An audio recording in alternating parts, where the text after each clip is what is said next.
गोपी जन वल्लभ गिरिवरधारी जय गोपी जन वल्लभ।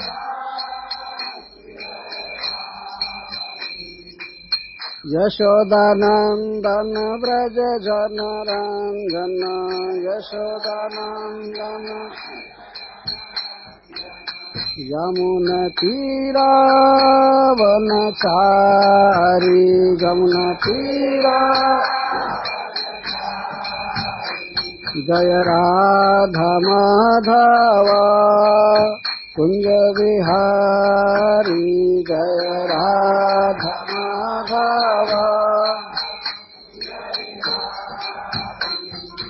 गोपी जन वल्लभ गिरिवरधारी जय गोपी जन वल्लभ। यशोदानंदन व्रज जन रंजन यशोदानंदन।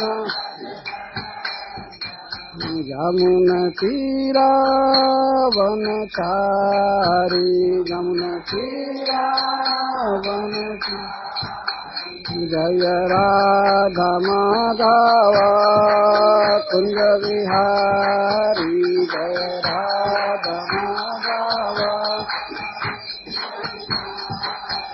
जय कृष्ण बलराम जय कृष्ण बलराम कृष्ण बलराम जय कृष्ण बलराम जय कृष्ण बलराम जय।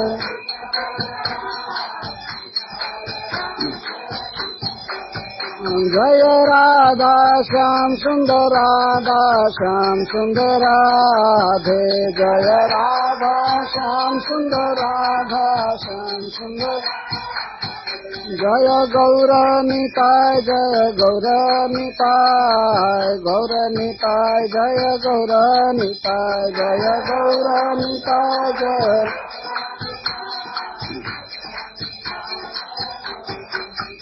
प्रभुपाद प्रभुपाद प्रभुपाद प्रभुपाद जय जय प्रभु।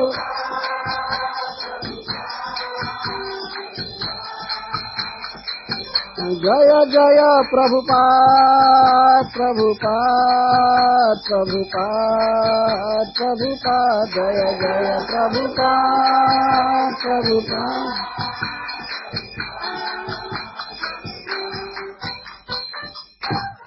जय ओम विष्णुपाद परमहंस परिव्राजकाचार्य स्तोत्र श्री श्री श्रीमद अभय चरणारविंद भक्ति वेदांत स्वामी श्रील प्रभुपाद की जय। अनंत कोटि वैष्णव वृंद की जय। ग्रंथराज श्रीमद् भागवतम की जय। श्री श्री कृष्ण बलराम की जय। श्री श्री राधा श्याम सुंदर की जय। श्री श्री गौर निताई की जय। गौर Premanandi. All glories to the assembled devotees. All glories to the assembled devotees. All glories to the assembled devotees. All glories to Sri Sri Guru and Gauranga. Jai Srila Prabhupada. नमो विष्णुपादाय कृष्णप्रेष्ठाय भूतले श्रीमते भक्ति वेदांत स्वामी इति नामिने। नमस्ते सारस्वतदेवे गौरवाणी प्रचारिणे निर्विशेष शून्यवादी पाश्चात्य सतारिणे। नमो महावदान्याय कृष्ण प्रेम प्रदायते कृष्णाय कृष्ण चैतन्य नाम्ने गौरत्विषे नमः। सप्त कांचन गौरांगी श्रीराधे वृंदावनेश्वरी वृषभानुसुते देवी प्रणमामि हरिप्रिये। हे कृष्ण करुणा सिंधो दीनबंधो जगत्पते गोपेश गोपिका कांत श्रीराधाकांत नमोस्तुते। श्री चैतन्य मनोभीष्टं स्थापितं येन भूतले सोऽयं रूपः कदा मह्यं ददाति स्वपदान्तिकम्। यं प्रव्रजन्तमनुपेतमपेतकृत्यं द्वैपायनो विरहकातरया जुहाव पुत्रेति तन्मयतया तरवोऽभिनेदुस् तं सर्वभूतहृदयं मुनिमानतोऽस्मि। यत्कीर्तनं यत्स्मरणं यदीक्षणं यद्वन्दनं यत्श्रवणं यदर्हणं लोकस्य सद्यो विधुनोति कल्मषं तस्मै सुभद्राश्रवसे नमो नमः।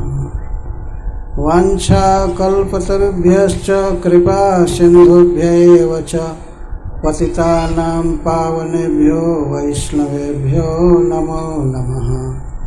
जय श्री कृष्ण चैतन्य प्रभु नित्यानंद श्री अद्वैत गदाधर शिवासादि गौर भक्तवृंद।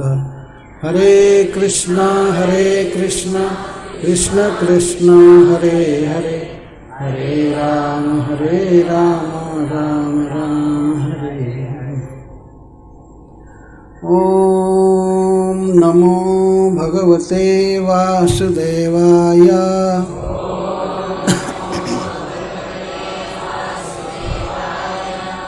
ओम नमो भगवते वासुदेवाय।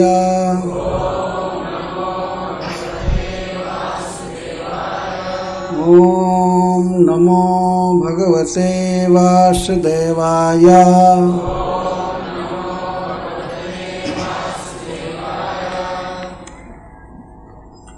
श्रीमद्भागवत महापुराणम दशम स्कंद अध्याय 34। कुछ आवृत्ति करें। श्री शुक उवाच एकदा देवयात्रायां गोपाला जात कौतुकः अनोभिरनुयुक्तैः प्रययुस्तेऽम्बिका वनं तत्र स्नात्वा सरस्वत्यां देवं पशुपतिं विभुम् आनर्चूरर्हणैर्भक्त्या देवीं च नृपतेऽम्बिकाम् गावो हिरण्यं वासांसि मधुमध्वन्नमादृतः ब्राह्मणेभ्यो ददुः सर्वे देवो नः प्रीयतामिति। ऊषुः सरस्वती तीरे जलं प्राश्य धृतव्रतः रजनीं तां महाभागा नन्दसुनन्दकादयः कश्चिन्महानहिस्तस्मिन् विपिनेति बुभुक्षितः यदृच्छया गतो नन्दं शयानमुरगोग्रसीत् सचुक्रोशाहिनाग्रस्तः कृष्ण कृष्ण महानयम् सर्पो मां ग्रसते तात प्रपन्नं परिमोचय। तस्य चाक्रन्दितं श्रुत्वा गोपालः सहसोत्थितः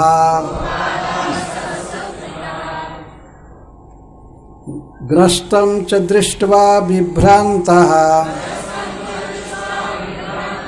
सर्पं बिभ्यधुरुन्मुखैः अलातैर्दह्यमानोऽपि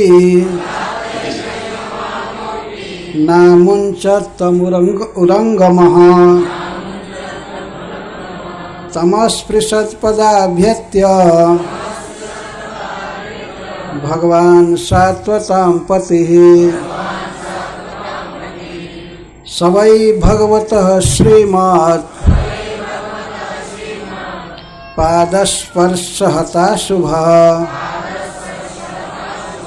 भेजे सर्पवपुर्हित्वा रूपं विद्याधरार्चितं तमपृच्छद् हृषीकेशः प्रणतं समुपस्थितं दीप्यमानेन वपुषा पुरुषं हेममालिनं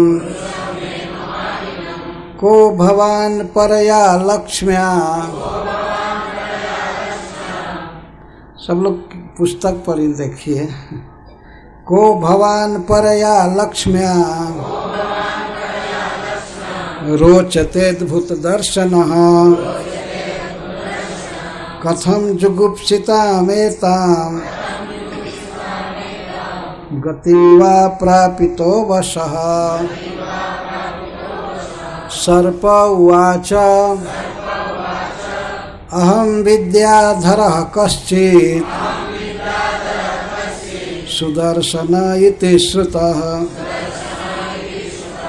श्रिया स्वरूप संपत्त्या विमानेन चरं दिशः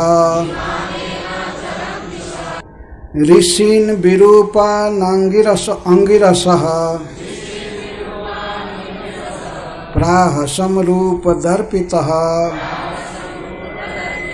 तैरिमां प्रापितो योनिं प्रलब्धैः स्वेन पाप्मना। खूब आराम से उच्चारण कीजिए। ये हजारों वर्ष से 5000 वर्ष से लगभग इसका उच्चारण किया जा रहा है भागवत का। जैसे कोई औषधि होती है घोटी हुई बार बार, उस तरह से अनेक भक्तों के, वैष्णवों के, आचार्यों के मुख से सब बोले हुए श्लोक हैं। सब बोलना चाहिए आराम से। शापो मेनु ग्रहायैव कृतस्तैः करुणात्मभिः जदहं लोकगुरुणा पदास्पृष्टो हता शुभः तं त्वाहं भवभीतानां प्रपन्नानां भयापहाम् आपृच्छे शापनिर्मुक्तः पादस्पर्शादमीवहम् प्रपन्नोऽस्मि महायोगी महापुरुष सत्पते अनुजानीहि मां देवा सर्वलोकेश्वरेश्वरः ब्रह्मदण्डाद् विमुक्तोऽहम् सद्यस्ते चित्तदर्शनात् जन्नाम गृह्णन्नखिलान् श्रोत्रीणात्मानमेव च सद्यः पुनाति किं भूयः तस्य स्पृष्टः पदाहिते इत्यनुज्ञाप्य दासार्हम् परिक्रम्याभिवन्द्य च सुदर्शनो दिवं जातः कृच्छ्रान्नन्दश्च मूचितः निशाम्य कृष्णस्य तदात्मवैभवम्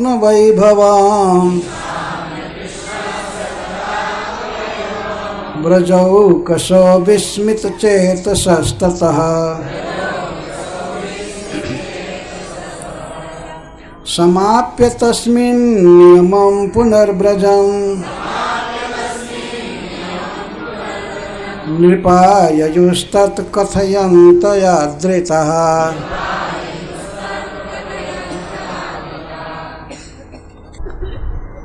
श्रील सुखदेव गोस्वामी जिस स्थान पर कथा कहे थे उससे हम लोग बहुत निकट हैं। यहाँ से सुखताल कोई बहुत दूर नहीं है। श्रील सुखदेव गोस्वामी गंगा जी के तट पर एक बरगद के वृक्ष के नीचे कथा कह रहे थे और संपूर्ण विश्व से, ब्रह्मांड से ऋषि मुनि सब आए थे, राजर्षि गण आए थे। बहुत श्रेष्ठ मानव उस कथा में आए थे जो साधना में रहते थे भगवान को प्राप्त करने की। जब उन्हें यह अवसर प्राप्त हुआ श्रील सुखदेव गोस्वामी के मुख से सुनने का भगवान की कीर्ति, तो वे बड़े प्रसन्न हुए और 7 दिन 7 रात सुनते रहे भगवान की गाथा। तो यह परंपरा है भगवान के विषय में सुनने की। यह परंपरा अनादिकाल से इस देश में, इस भूमंडल पर स्थापित है। तो उसी परंपरा में हम लोग इकट्ठा हुए हैं भगवान श्री कृष्ण के गुणों को सुनने के लिए, कीर्तन करने के लिए। तो यह एक बहुत बड़ी साधना है, सबसे बेस्ट साधना है भगवान को प्राप्त करने के लिए। तो बड़े ही सावधानी के साथ प्रेम से श्रवण करना चाहिए। और अपने पास में अगर किसी व्यक्ति को तंद्रा आवे, झपकी आवे, तो उसे बोधयंत परस्परम जगाते रहना चाहिए। और जिसको जगाया जाए वो क्रोध न करे, वो खुश हो कि हाँ ठीक है कि हमको जगाया गया। और इतना नहीं सोना चाहिए कि बार बार उसको ठेलना पड़े। थोड़ा संकेत काफी है। स्वाभाविक है तंद्रा आना, क्योंकि हम लोग प्राकृत जड़ शरीर में हैं। तो आत्मा की चेतना को ये जड़ शरीर ढकता रहता है, से प्रभावित होते रहता है।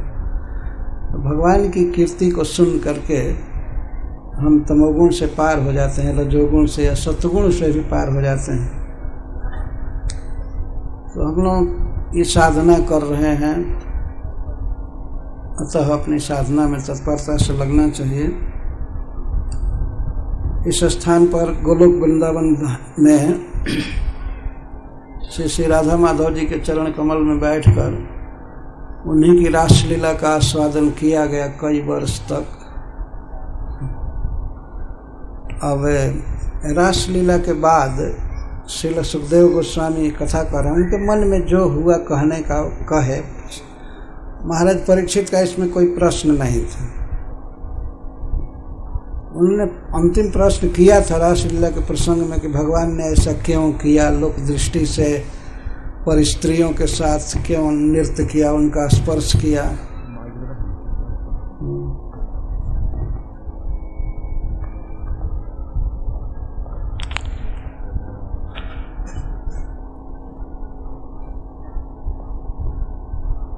महाराज परीक्षित के प्रश्न का समाधान करके अब श्रील सुखदेव गोस्वामी भगवान श्री कृष्ण की सुदर्शन उद्धार की लीला को कह रहे हैं। एक प्रश्न हो सकता है कि रास लीला के बाद यही क्यों कहे। इस अध्याय में 2 व्यक्तियों के उद्धार की कथा है। एक सुदर्शन नामक विद्याधर की और सुशंखचूड़ नामक यक्ष का उद्धार की, दोनों का उद्धार की। उद्धार लीला कह रहे हैं। कुछ वैष्णवों का ऐसा मानना है कि ये लीला पहले ही हो गई थी, फिर भी कोई क्रम नहीं रखा, जब जैसी याद आती थी वैसे वे कहते थे सुखदेव गोस्वामी। लेकिन अब रासलीला की कथा कहकर, जो माधुर्यांत कथा है जिसमें माधुर्य का वर्णन है, भगवान के ऐश्वर्यांत लीला को कह रहे हैं, ऐश्वर्य की लीला को कहना चाहते हैं। श्रील सुखदेव गोस्वामी की कुछ इच्छा हुई, क्योंकि महाराज परीक्षित का जब प्रश्न हुआ कि भगवान तो धर्म की स्थापना करने के लिए अवतार लेते हैं, तो वे परिस्त्रियों का स्पर्श क्यों किए? ये तो बिल्कुल लोक विरुद्ध लगता है। श्रील सुखदेव गोस्वामी उसका समाधान करके अब भगवान के ऐश्वर्य की लीला कह रहे हैं, जिससे कि श्रोताओं को जो गंगा तट पर जुटे थे, कभी किसी के मन में कोई शंका न आ जाए कि कृष्ण ईश्वर हैं, कृष्ण साक्षात भगवान हैं। श्रीधर स्वामी तो यहाँ तक लिखते हैं कि रासलीला में कामदेव पर विजय दिखाया गया भगवान का। उन्होंने कामदेव का दमन किया, स्त्रियों के बीच में रह करके कामदेव को शांत किया, उसके गर्भ को नष्ट कर दिया। अब एक विद्याधर का उद्धार करके भगवान यह दिखा रहे हैं कि मैं ईश्वर हूँ, और उनके केवल छूने से ही कितना कमाल हो सकता है। वह व्यक्ति गोपियों को छुआ है, आलिंगन किया है। तो इस लीला को सुनने के बाद समझ जाएगा व्यक्ति, हाँ कृष्ण अद्भुत हैं, चिन्मय हैं, दिव्य हैं।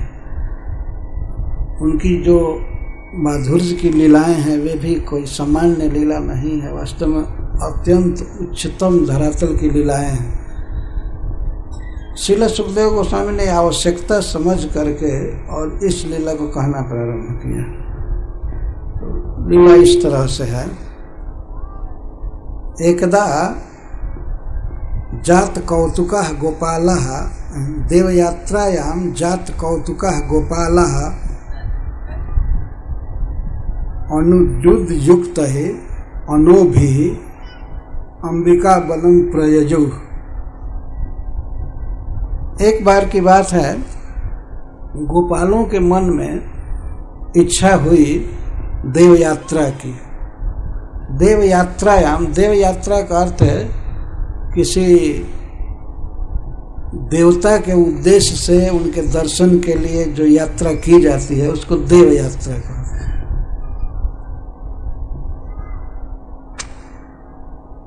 सभी यात्रा का जो उद्देश्य है उसी का नाम लिया जाता है।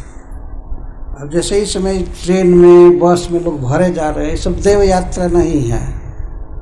कोई न कोई भोग यात्रा इधर उधर कुछ इकट्ठा करने के लिए, या कोई तीर्थ यात्रा में जाते हैं, कोई कुछ के लिए जाते हैं।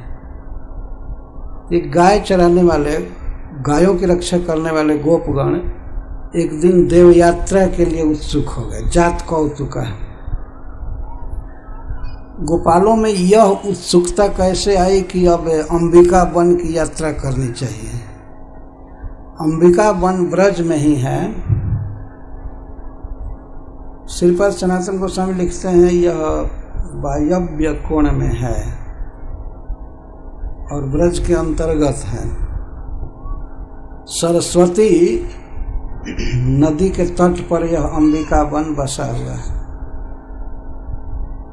श्रीमद् भागवत के अनुसार सरस्वती जी कहाँ कहाँ कब कब प्रकट हो जाती है कोई ठीक नहीं रहता है। सरस्वती के तट पर अंबिका वन है, तो वहाँ ये लोग गए। क्यों देव यात्रा में उत्सुकता उत्पन्न हो गई? अपना गाय बछड़े चराते, घर में रहते, काम धंधा करते, देव यात्रा में सारा समाज चल देना। तो कुछ लोग गायों की रक्षा में रहे, और यह शिवरात्रि का समय था, फाल्गुन कृष्ण चतुर्दशी, त्रयोदशी शिवरात्रि कहते हैं। रोज तो अपने घर में रहते ही, तो एक दिन इच्छा हुई कि अब देवता का दर्शन करना चाहिए, भगवान का दर्शन करना चाहिए, भगवान शिव का, पार्वती जी का। इसलिए चले। अनुडुद कहते हैं एक गर्दन पर जो मांस पिंड होता है बैल के, डील जिसको कहते हैं, तो उसको अनुडुद अनुद्युत कहते हैं, और उसको बैल को कहते हैं। तो बैल से जुड़ी हुई गाड़ियों पर चढ़ करके यात्रा की है। कई समाज जा रहा था, इस छोटे छोटे बच्चे भी जा रहे थे और कृष्ण बलराम भी जा रहे थे। वास्तव में जैसे गोवर्धन यज्ञ कृष्ण की इच्छा से हुआ था, कृष्ण चाहते थे कि ये हो, तो इसीलिए सब लोग कर्म ठीक है गोवर्धन करो। तो भगवान कृष्ण ही वास्तव में इस बात को कहे कि और शिवरात्रि है तो शिव जी का दर्शन करने की इच्छा है, कृष्ण ने कहा। छोटा सा बच्चा जो अनेक विलक्षण प्रतिभा दिखा चुका है, उसकी इच्छा हुई कृष्ण की कि भाई शिव जी का दर्शन करना चाहिए। एक प्रसिद्ध स्थान था जहाँ पर शिव जी और पार्वती जी थे। तो शिवरात्रि के दिन इच्छा हो गई दर्शन की। आज भी देखा जाता है कि कई लोग दूर स्थान पर कहीं शिव जी का धाम है, मंदिर है, तो शिवरात्रि को चले जाते हैं, कीर्तन गाते हुए जाते हैं, गीत गाते हैं। तो गोपालों के मन में इस तरह से इच्छा हो, उनकी इच्छा केवल कृष्ण की इच्छा पर आधारित थे। ये दोनों बच्चे कृष्ण बलराम की इच्छा है कि चलें, ठीक है, रोज तो गाय बकरी चराते ही रहेंगे, अब कुछ जीवन सफल करना चाहिए भगवान शिव की भक्ति करके। तो अब वे लोग उत्सुकता व्यक्त किए तो सब तैयार हो गए, ठीक है चला। तो गाड़ी छकड़ा सब तैयार किए। बैलों से युक्त अनो भी, अनह माने गाड़ी सकट, तो चढ़ करके चले। कहाँ गए? अंबिका बनम। अंबिका श्री पार्वती जी को कहते हैं। अंबिका जो जगत की माता हैं,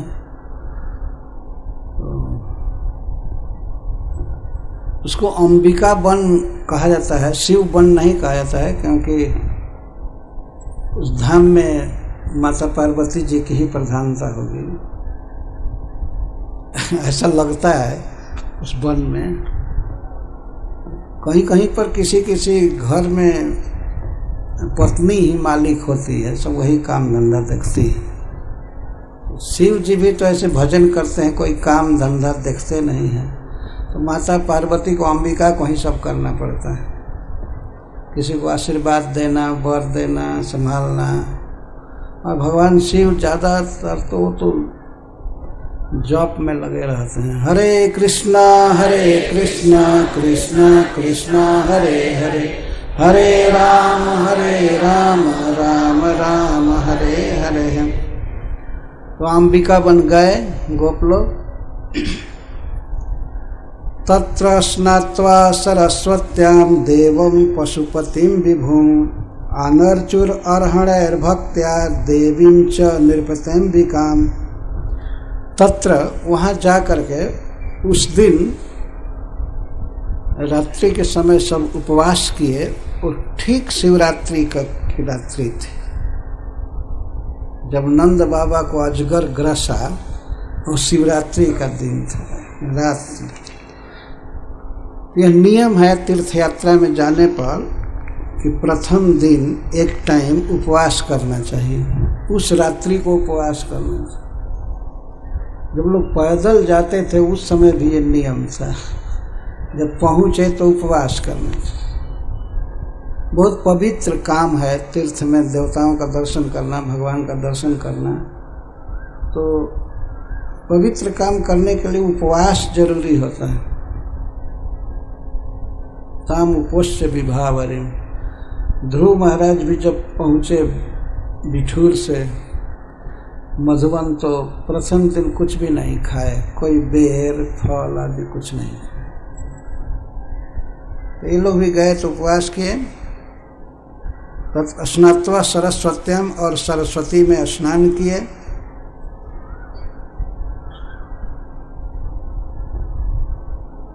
कुछ भक्तों का कहना है कि जमुना जी ही किसी किसी भाग में सरस्वती भी कह दी जाती थी, जो भी अर्थ हो। तो सरस्वती में स्नान किए और स्नान के बाद पूजा किए भगवान शिव की। देवम पशुपतिम विभुम, ये लोग भी पशुपाल हैं और भगवान शिव भी पशुपति हैं। जो पशुओं का पालन करे वो है पशुपति। पशव जीवा तेषां पति ही, वास्तव में पशु का अर्थ है अविद्या के पास में बंधे हुए सारे जीव, और इन जीवों का पालन भगवान शिव करते हैं, इसलिए इनको पशुपति कहते हैं। भगवान पशुपति की अर्चना किए, जल चढ़ाए, और भी जो अगरबत्ती या नैवेद्य, बेर फल या और जो भी सुलभ था ले गए थे घर से, खूब पकवान और गहना वस्त्र, ये सब कुछ ले गए थे पूजा करने के लिए। तो पूजा किए, वस्तुओं से तो किए ही, भक्ति से, स्नेह से, भक्ति से और पूजनीय पूजक वस्तुओं से पूजा किए। विभु, वर देने में समर्थ हैं भगवान शिव, उनको विभु कहा जा रहा है। किसी भक्त की इच्छा को पूरा करते हैं, अतः उन्हें विभु कहा गया। विभु देवम, और सर्वाराध्य हैं ही। तो ऐसे प्रभु की, भगवान शिव की पूजा किए।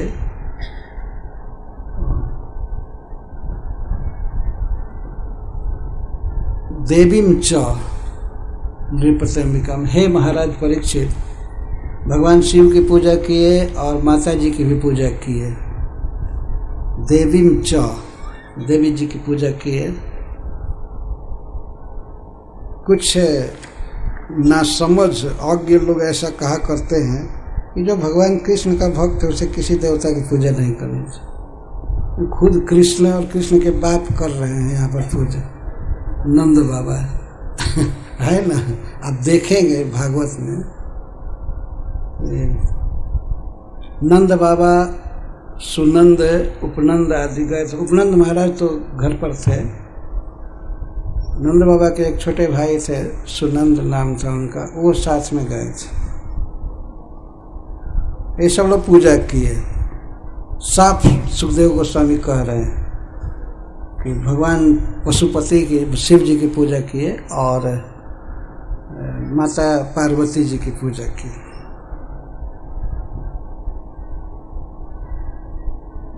पूजा में उपहार दिए भगवान शिव को, बहुत सा भेंट किए। गाव, ब्राह्मणों को दान दिए। किसको प्रसन्न करने के लिए? शिव जी को। गावो हिरण्यम वासांसि मधु मधुवन्नमादृतः ब्राह्मणेभ्यो ददुः सर्वे देवो नः प्रियतामिति। उस अंबिका वन में रहने वाले अथवा शिवरात्रि पर जुटे हुए अनेक ब्राह्मणों का ये लोग भोजन कराए।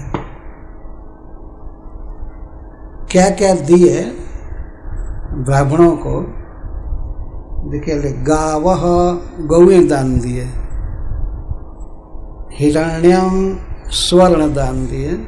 और वासांसी, बहुत अच्छा अच्छा वस्त्र ब्राह्मणों को दान दिए। और इसके साथ मधु मधुवन्नम, मधुर मधुवन्न, बहुत स्वादिष्ट अन्न दिए, भोजन दिए ब्राह्मणों को। आद्रिता, श्रद्धा से, आदर से। ऐसा नहीं कि एक शिवरात्रि को चलो देना चाहिए, करना चाहिए लोगों को। एक प्रश्न होता है कि तो उस दिन शिवरात्रि थी तो कैसे अन्नदान दिए? इससे सिद्ध होता है कि वो लोग शिवरात्रि को तो व्रत किए थे, वे सब ब्राह्मण भी व्रत किए थे। उसके बाद की रात में, उसके बाद के दिन में सब खिलाया पिलाया गया, यह अर्थ है। और शायद एक रात के बाद ही वो अजगर पकड़ा होगा। शिवरात्रि के दिन वो लोग उपवास किए थे, श्रीपाद सनातन गोस्वामी जी लिखे। तो ब्राह्मणों को गौएं, सोना चांदी, दिव्य वस्त्र और मधु मधुवन्न, मधु का एक मधु का अर्थ मधुरम, मधुर दिए, मधुवन्न अन्न में, भोजन में मधु सिक्त था, डाला गया था, मधु डाला गया था भोजन में। वह भोजन मधु था, मधुरम, मधुर, मधुर मधुवन्न, मधु मधुवन्नम ददु आद्रिता, श्रद्धा से, स्नेह से ब्राह्मणों को खिलाए। क्यों खिलाए? देवो नः प्रियतामिति, भगवान शिव हम पर प्रसन्न हो इसके लिए खिलाए। और शिव जी प्रसन्न होकर के क्या करेंगे? प्रसन्न होकर के कृष्ण बलराम को वरदान देंगे कि ये सुख से रहें, चिरंजीवी रहें, और हमारी गौएं स्वस्थ रहें, दुखी न हो। अरे पशुपति हैं, पशुओं के पालक हैं, तो इनका आशीर्वाद लगेगा न पशुओं पर। और गोपों के पास यही धन है। तो ब्राह्मणों को दान दिए कि भगवान शिव प्रसन्न हो हम पर, हमको आशीर्वाद दें, और इस बच्चे पर बहुत विपत्ति आती है, वो न आवे। लेकिन उस दिन नंद बाबा पर ही विपत्ति आ गई, और भगवान शिव के घर में, और छुड़ाए कौन उस विपत्ति से? कृष्ण। वो कथा आ रही है। खूब अच्छा से सब कुछ करके, और रात्रि के टाइम निश्चिंत सोए थे। एक दिन चूंकि जगे थे, शिवरात्रि के दिन उपवास किए थे, जगे थे, इसलिए दूसरे दिन अब सो गए, गाढ़ी निद्रा में सो गए। ये कथा आ रही है। उषु सरस्वती तीरे जलम प्राश्च धृतव्रता, या वो शिवरात्रि का ही व्रत रहा होगा। जैसे भी हो, भोजन देने का मतलब यह नहीं है कि उसी दिन दिए, और भी तरह से कई दिन से कर रहे होंगे। तो उस दिन, उस रात्रि को सरस्वती तीरे उषु, सरस्वती नदी के तट पर ही बस गए। जलम प्राश्य, जल पी करके। ये जो लोग निर्जला होंगे वे नहीं पिए होंगे, लेकिन जनरल जनता जलम प्राश्य, जल पी करके रात को रहा। जल पी लेना भी एक भोजन ही है।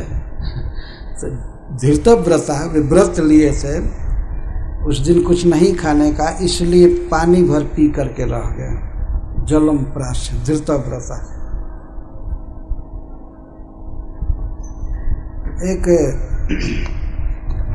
उक्ति पर हरीश्वरी जी उत्प्रेक्षा करते हैं,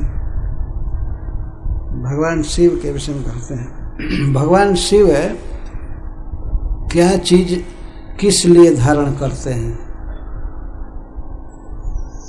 लिखते हैं, गंगाम तापापनुत्यै बहति सदमृतम दातुमेवामृतांशुं। भगवान शिव गंगा जी को अपने जटा में धारण करते हैं। किस लिए? कि इसके द्वारा मैं सबके ताप को दूर करूंगा। गंगाम तापापनुत्यै बहति, ताप को हरने के लिए शिव जी गंगा जी को जटा में धारण करते हैं। और सद अमृतम दातुम एवं अमृतांशुम, और सत अमृत दान देने के लिए वे अमृत स्राव करने वाले चंद्रमा को धारण करते हैं।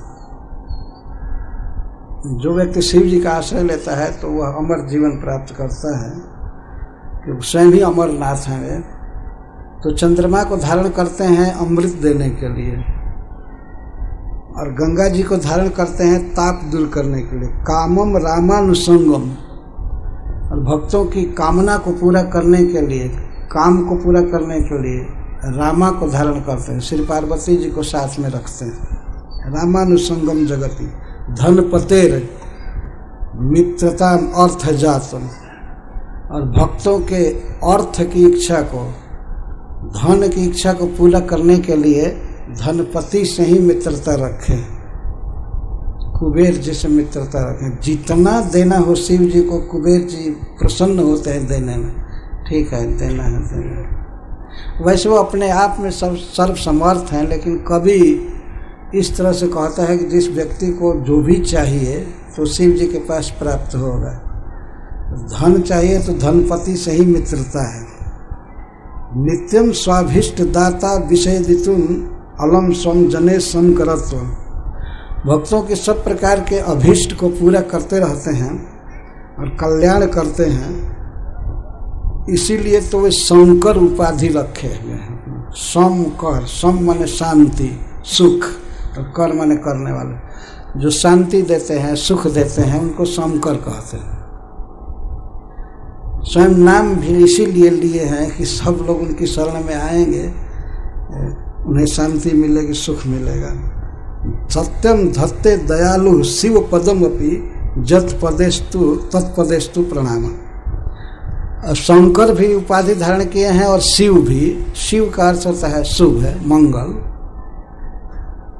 तो मंगल के भवन हैं। शायद यही सब बातें सोच करके ये सब चीज शिव जी अपने साथ रखे हैं। लोगों को शिक्षा दे रहे हैं कि तुमको जो चाहिए तो ले जाओ यहाँ से।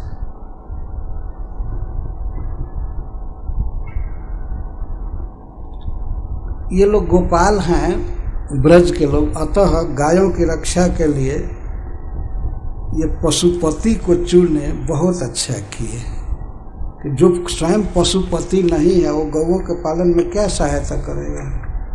हरीश्वर जी कहते हैं अच्छा, अतः ठीक देवता का भजन किए, पशुपति का।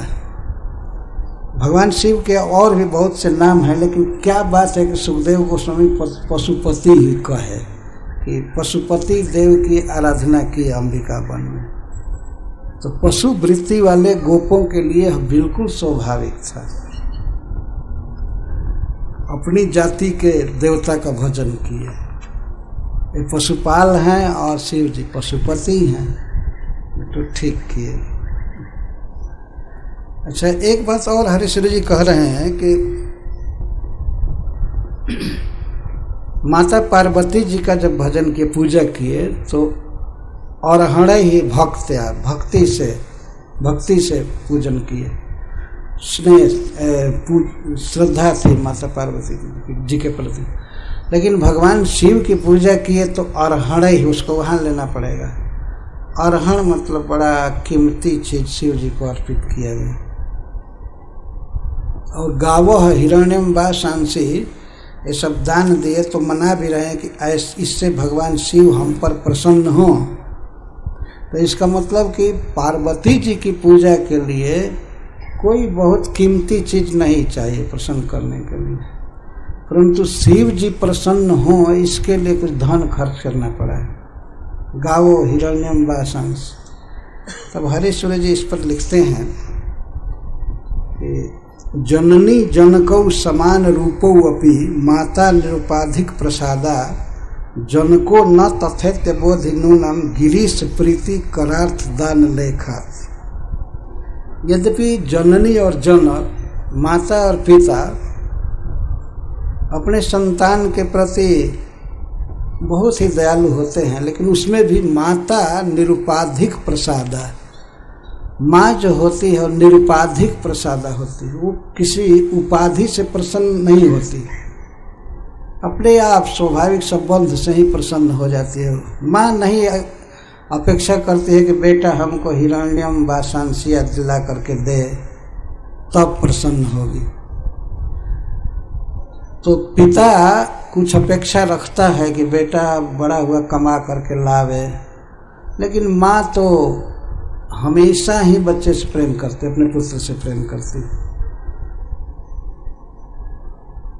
तो यहाँ पर हरीश्वर जी अरहण ही और भक्त्या को बांट करके माता पार्वती जी की पूजा किए भक्ति से और भगवान शिव की पूजा किए अरहण से, धन से। और यह भी कह रहे हैं सुखदेव गोस्वामी की देवो न प्रियता मिति गावो हिरण्यम वा सांसी। धन आदि इसलिए दिए कि देवता भगवान शिव प्रसन्न हो, उसमें देवी जी को नहीं रखा गया। इसी पर हरीश्वर जी उत्प्रेक्षा करते हैं कि वास्तव में जननी और जनक दोनों ही प्रेम करते हैं संतान से, लेकिन माँ ज़्यादा दयालु होती है। जनको न तथा इति अबोधिनूनम गिरीश प्रीति करार्थ दान लेखा। भगवान शिव तब प्रसन्न होंगे जब दान दिया जाएगा। यह बात आखिर भागवत का वक्ता क्यों बोल रहा है? एक बार तो कहे देवी च, देवी को भी प्रसन्न करने के लिए पूजा किए, और गावो हिरण्यम वाशांसी इसलिए दे रहे हैं कि देवो न प्रियता में थी, देवता कुछ देने से प्रसन्न होते हैं, दान करने से। लेकिन माता पार्वती जी केवल प्रणाम किया जाए, तब श्रद्धा रखा जाए, तभी प्रसन्न होती।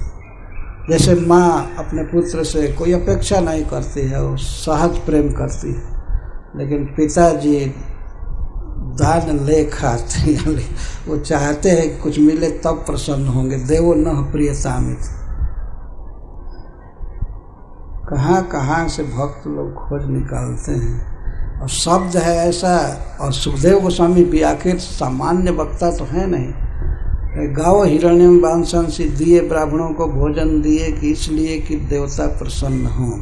इसका मतलब देने से, दान करने से, ब्राह्मणों को खिलाने से भगवान शिव प्रसन्न होते हैं। लेकिन माता पार्वती जी तो केवल प्रणाम मात्र से प्रसन्न हो जाते हैं, भक्ति से। तो ठीक है, अब ये कथा बात कह कर ये इसको अनुसक्त कहते हैं। कोई बात संबंध में जुड़ी हो तो उसको अनुसक्त कहते हैं, लेकिन प्रस्ताव तो और कथा का है। उर्सुः सरस्वती तीरे जलम प्राश्च धृतव्रतः रजनीं तां महाभागा नंद सुनंद कादयः। नंद सुनंदक आदि गोपगण उस दिन सरस्वती के नदी के तट पर ही बसे रात में, और केवल जल पी करके रहे। इन लोगों को नंद सुनंद कादय को श्रील सुखदेव गोस्वामी यहाँ महाभागा कह रहे हैं। एक एक शब्द बड़ा महत्वपूर्ण है सुखदेव गोस्वामी का। ये महाभाग्यवान है नंद बाबा और सुनंदक आदि। क्यों? वैसे तो सब समय ही महाभाग्यवान है, क्योंकि कृष्ण बलराम उनके साथ हैं, उनके कारण इनका बहुत बड़ा भाग्य है। परंतु आज रात्रि के समय सारा समाज ही एक जगह पर है, और वन में सर्प या और जीवों के भय से सब सट करके जहाँ तहाँ थोका सोए हुए थे। वैसे श्री कृष्ण पिताजी के संकोच से, नंद बाबा के संकोच से अपने सखाओं के बीच में सोए थे। अपने जो श्रीदाम सुबल आदि सखा हैं उनके बीच में सोए थे, क्योंकि संकोच हो रहा था पिताजी के साथ रहने में। क्योंकि ये बच्चे हा ही मजाक आपस में करते रहते थे सखाओं के साथ कृष्ण, तो पिताजी के सामने नहीं कर सकते थे उतना खुल करके। वो तो हंसते हंसते ही सोते थे, हंसते हंसते जगते थे। कृष्ण की यही लीला है। तो सोए थे। उसी समय क्या घटना हुई कि उस निर्जन वन में अवसर पा करके एक सांप निकला, अजगर, महान अहि। महान अहि का मतलब होता है अजगर। अजगर का अर्थ भी होता है कम से कम बकरा को जो निगल जाए। अजगर, अजगल, अजगल मतलब अज मन बकरा, गल मन कंठ, जिसके कंठ में बकरा अट जाए बिना चबाए से खड़े, उसको अजगर कहते हैं। कम से कम। और तो बड़े बड़े अजगर होते हैं, तो हाथी को भी निगल सकते हैं। तो उन जो महान अहि, ये महाभाग्यवान थे। भगवान कृष्ण के साथ सब वहाँ थे, और इसीलिए वो अपने को महान भाग्यशाली नंद बाबा फील कर रहे थे कि हमारा लड़का शिव जी का भक्त है। देखो दर्शन करने आ गया, और यहाँ दर्शन हुआ, पूजा हुआ, सब सोए थे निश्चिंत। एक तो उपवास किए थे, रात्रि जागरण किए थे, अब भोर में सोए सोए तो बहुत नींद आ गई गाढ़ी। कश्चिन महान हिस्तस्मिन् विपिनेति बुभुक्षितः। कश्चित महान अहि, कोई महान बड़ा अजगर उस वन में, तस्मिन् विपिन, उसी वन में रहता था। अति बुभुक्षित, उस दिन वो अति बुभुक्षित था, बहुत भूखा हो गया था। अति बुभुक्षित से तात्पर्य ये है कि खाने के ही फेर में था, वो खाने के फेर में था और कुछ चीज मिला नहीं, ऐसा दैव जोग था। और एक गोपाल लोग अब सो गए निश्चिंत सोए थे, थके मांदे थे, उपवास किए थे, इसलिए जल्दी नींद आई, थक के सो गए। तो जदृच्छया गतो, वह महान अजगर जदृच्छया दैव जोग से या अपने किसी महान भाग्य से, वो अजगर का बहुत बड़ा भाग्य खींच करके लाया उसको, मतलब उसने कोई बहुत बड़ा सुकृत किया होगा कि वो नंद बाबा को पकड़ेगा, और नंद बाबा को पकड़ेगा तो नंद बाबा चिल्लाएंगे तो कृष्ण आ करके केवल चरण से छू देंगे, वो छोड़ देगा और रूप भी बदल जाएगा। तो दैव, यहाँ जदृच्छया शब्द लिखा गया है दैव योग से। दैव का अर्थ है देवता की इच्छा, देव मतलब श्री कृष्ण और दैव मतलब तस्येच्छा, भगवान की इच्छा से, कृष्ण की इच्छा से, अथवा सुदर्शन के महान सौभाग्य से, उसके सुकृत से। उस दिन वो आया, बहुत भूखा था। शयानम नंदम अग्रसित आया, देखा जो सो गए थे, कि एक भी जगह होता तो हल्ला करता, सब भाग गए होते तो वो सब सोए थे। सोए सोए नंद बाबा को आ करके और हवा से पैर पकड़ लिए, दोनों पैर, और गरजने लगा। नंद बाबा सोए थे और गोप सब सखादी से सो गए थे, किसी को कोई चिंता नहीं थी। यदृच्छया गतो नंदम शयानम उरगो ग्रसित। उरग, तो उसको सांप को उरग कहते, उर्सा गच्छति इति उरग, जो उर से छाती से चले उसको उरग कहते हैं। तो यहाँ उरग इसलिए भी कहा जा रहा है कि धीरे धीरे आया, कोई आहट नहीं मिली, कोई पैर डाला होता तो कुछ न कुछ आवाज होती थी, जो उरग था धीरे धीरे सरकते हुए आया। भगवान ने सबको बुद्धि दी है।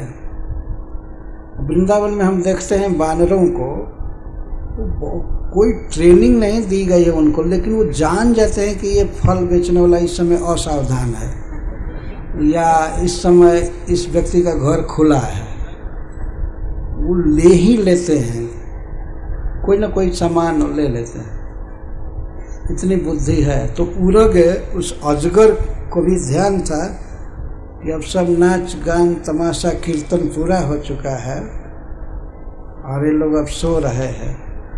तो छाती के बल से धीरे धीरे सरकते हुए आया और आ करके शयानम नंदम अग्रसित, सोए हुए नंद को ग्रास लिया। जब पैर ग्रास लिया और दबाया जोर से, अपने दांतों से दबाया, तो नंद बाबा की नींद खुली। सचुक्रोश अहिनाग्रस्त, सचुक्रोश अहिनाग्रस्त सर्पेण ग्रस्त सरनंद चुक्रोश, चिल्लाए, रोने लगे, कहे आया आया आया करने लगे। लेकिन अब चूंकि उनके जीवन में कृष्ण ही सब कुछ थे, तो कोई दुख आने पर भी सबसे पहले कृष्ण कृष्ण। तो जिह्वा का स्वभाव था नंद बाबा का कि यह शब्द कृष्ण बहुत प्रिय था उनको, और हर एक बार विपत्ति में कृष्ण को ही पुकारने की आदत थी। वो जानते थे कि भगवान नारायण की कृपा है इस पर, इसमें अविष्ट होकर के नारायण भगवान रक्षा करते हैं, गिरिराज जी को धारण करके ब्रज को बचाए, ये किए वो किए। तो चिल्लाए जो से कृष्ण कृष्ण, क्या हो गया क्या हो गया, जोर से बुलाया, चीख रहे थे, सामान्य स्वर में नहीं पुकारे, रोते हुए कृष्ण कृष्ण। इस तरह से 2 बार कृष्ण कृष्ण कहा गया, लेकिन बहुत बार कहे कृष्ण कृष्ण कृष्ण। अयम महान सर्प माम ग्रसते, यह महान सर्प, यह अजगर मुझे ग्रस रहा है, मुझे निगल जा रहा है। प्रपन्नम परिमोचय, हे प्रिय पुत्र, मैं तुम्हारी शरण में हूँ, मुझे मुक्त करो। प्रपन्नम परिमोचय, प्रपन्नम का अर्थ है शरणागत। प्रपत्र न प्रपन्न, पत्र न, पत माने पैर होता है और न माने नहीं, पन्न ग। सर्प को भी पन्नग कहते हैं, जो पैर से नहीं चलता है, उर से चलता है। तो प्रपन्न, पन्नम का अर्थ होता है जिसको पैर नहीं है, बेसहारा है। और उस पर प्रपन्नम विशेष रूप से असहारा है, मतलब कोई सहारा नहीं, मैं तुम्हारी शरण में, मैं विपत्ति में हूँ, इसलिए हे पुत्र परिमोचय, मुझे मुक्त करो, मुक्त करो। और इतनी आवाज जब सुनी गोपों ने, सब लोग कृष्ण का कीर्तन सुने, नाम सुने, और सभी गोपाल जगे, सब गाढ़ी निद्रा में सोए थे। नंद बाबा चिल्लाने लगे तो सब उठ गए, क्या हुआ क्या हुआ। तस्य चाक्रंदितम श्रुत्वा गोपाला सहसोत्थिता, सहसा उत्थिता। ऐसा नहीं था कि धीरे धीरे अंगड़ाई लेते हुए जगे और धीरे धीरे कोई जगाए हो। नंद बाबा की घबराहट की आवाज को सुन करके सारे गोपाल सहसा उत्थित, सब उठ कर खड़े हो गए। और जाड़े का दिन था, लकड़ी जला करके रखे थे जंगल में, पहले से लकड़ियां जल रही थी और उसके किनारे आसपास लोग सोए थे। और जंगल में वैसे भी आग प्रज्वलित रखना चाहिए, क्योंकि आग को देख करके सर्प, बाघ आदि भाग जाते हैं, भूत प्रेत भी भाग जाते हैं जंगल में। तो प्राय लोग आग जला करके रखते थे। तो आग जलाए हुए थे और उठे, देखे जब लोग, ग्रस्तम च दृष्ट्वा विभ्रांता सर्पम विव्यधुरुल्मुखै। जब उन्होंने देखा कि नंद बाबा को सांप ग्रस लिया, अजगर ग्रस लिया है, तो बहुत भयभीत हो गए, विभ्रांत हो गए। और वहीं पर लकड़ियां जो जल रहे थे उठा करके उसको पीटने लगे, उसी जलती हुई लकड़ी से। और कुछ लोग लाल लाल जो अंश था उससे दागने लगे उसको, अजगर को चारों तरफ से, क्योंकि ताप पा करके छोड़ देगा नंद बाबा को। कुछ पीटने लगे, कुछ दागने लगे, लेकिन छोड़ नहीं रहा था।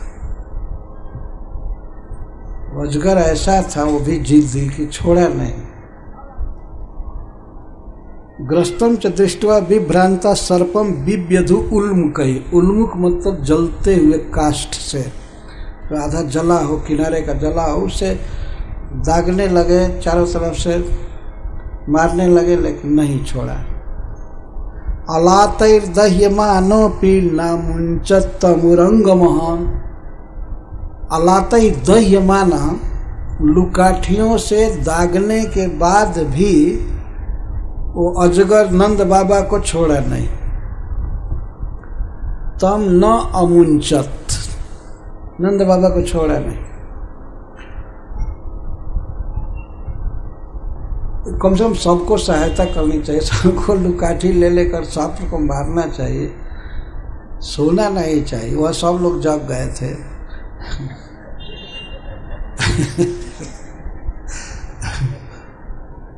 बहुत भारी हंगामा मच गया होगा। क्या हुआ, नंद बाबा को अजगर ग्रस रहा है। औलाते दह्य मानो पे कितना भी लोग मार रहे थे, दाग रहे थे, जला रहे थे सांप को, लेकिन तम न अमुंचत, नंद बाबा को छोड़ा नहीं। छोड़ा नहीं तो उधर तो कृष्ण भी जो अपने सखाओं के साथ सो रहे थे, वे भी हल्ला में जग गए। तो उन्होंने अपने पिताजी की आवाज़ सुना, कृष्ण कृष्ण कृष्ण। तो वहाँ से बहुत जल्दी दौड़ करके नंद बाबा के पास आए और आ करके पूंछ के तरफ से तो थोड़ा सा अपने चरण कमल से छू दिए। चरण कमल से छू दिए। छूते ही वो अजगर के आकार में जो जीव था वो फर्स्ट क्लास का विद्याधर गंधर्व हो गया। अद्भुत रूप था उसका, पहले से भी अधिक सुंदर रूप बन गया। कृष्ण के चरण कमल का स्पर्श करते भगवान मारे नहीं। सर्प को ऐसा नहीं था कि मारे, जो लुकाठी से बड़ी बड़ी लकड़ियों से छोड़ ही नहीं रहा, वो चरण कमल से मारने से छोड़ने वाला है पर वो जाकर के छू गए। अभ्यत्य श्री सुखदेव गोस्वामी कहते हैं कि तमस्पृशद पदाभ्यत्य भगवान सात्वताम पति। सामान्य भक्तों के भी जो पालक हैं, अपने पिता के लिए कहना ही क्या, तो स्नेह के समुद्र हैं भगवान अपने पिता के प्रति। तो जा करके और छुए तो वो छोड़ दिए नंद बाबा को और स्वयं अपना सर्पाकार शरीर भी छोड़ दिया। दोनों मुक्त हो गए, नंद और सर्प दोनों। सर्प को उन्होंने मुक्त किया, सर्प जोनी से उस विद्याधर को मुक्त किया और नंद बाबा को। देखिए भगवान का यह कितना मंगलमय स्वभाव है। सब लोग लुकाठी से मार रहे थे और भगवान केवल जाकर छू दिए अपने जुगल एक ही चरण कमल से दाहिने से छुए। श्रीमत पाद लिखा गया है सुखदेव गोस्वामी का। सवै भगवत श्रीमत पादस्पर्श हता शुभ भेजे सर्प बपुर हित्वा रूपम विद्याधरार्चितम। भगवान के परम सुंदर सुकुमार चरण कमल के स्पर्श से उसके सारे अशुभ अमंगल ध्वस्त हो गए जो उसे सर्प जोनी में डाले हुए थे। ऋषियों का जो उसने अपराध किया था, पाप किया था, वो सब खत्म हो गया। अतः सर्प बपुर हित्वा, सर्प देह छोड़ करके विद्याधरार्चितम रूपम भेजे। विद्याधरों में भी सबसे श्रेष्ठ रूप, सबसे सुंदर रूप धारण किया हो अजगर। अभ्यत्य पर हरीश्वरी जी लिखते हैं,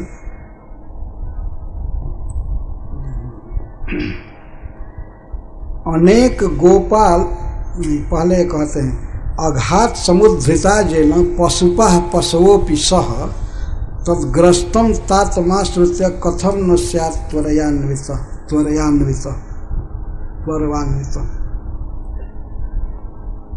जो औघ से ग्रस्त, औघ भी एक सांप के रूप में आया था ब्रज में, आप लोगों ने सुना होगा, बछड़ों को और गोप बालकों को ग्रस्त लिया था औघ। तो हरीश्वरी जी कहते हैं अघात समुद्धृता जेन, जिस प्रभु ने औघ नामक सांप से पशुपाह पशुओं सह, पशुओं को, गोप बालकों को, पशुओं को, गोप बालकों को और पशव बछड़ों को समुद्धृता निकाल लिए थे। जो अघासुर से, सर्प से बालकों को और बछड़ों को निकाल लिए थे, मुक्त कर दिए थे, वही प्रभु जब सुने कि हमारे पिताजी को एक सांप ग्रसा है तो कथम न स्यात् त्वरयान्वित, क्यों नहीं वे दौड़ेंगे। जो बच्चों को और बछड़ों को सांप से मुक्त कर दिए तो पिताजी को ऐसे ही सांप से ग्रस्त देख करके नहीं दौड़ेंगे? दौड़ेंगे, जरूर दौड़ेंगे। जब बछड़ों को और साधारण बच्चों को मुक्त करने के लिए वे दौड़े तो पिता को सांप से मुक्त करने के लिए क्यों नहीं दौड़ेंगे। इसलिए अभिएत्य,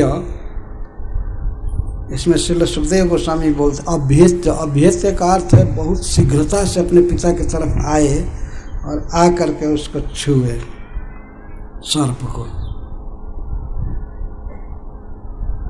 तो भगवान अपने चरण कमल से क्यों छुए उसको,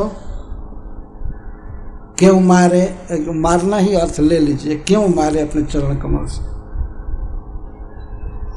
तो हरीश्वरी जी कहते हैं अनेक गोपाल वितीर्ण काष्ठ प्रहार वैफल्यम अवेक्ष तत्र सनंद दुखा सहनम सवज्र पाद प्रहारम क्षमचितोधार।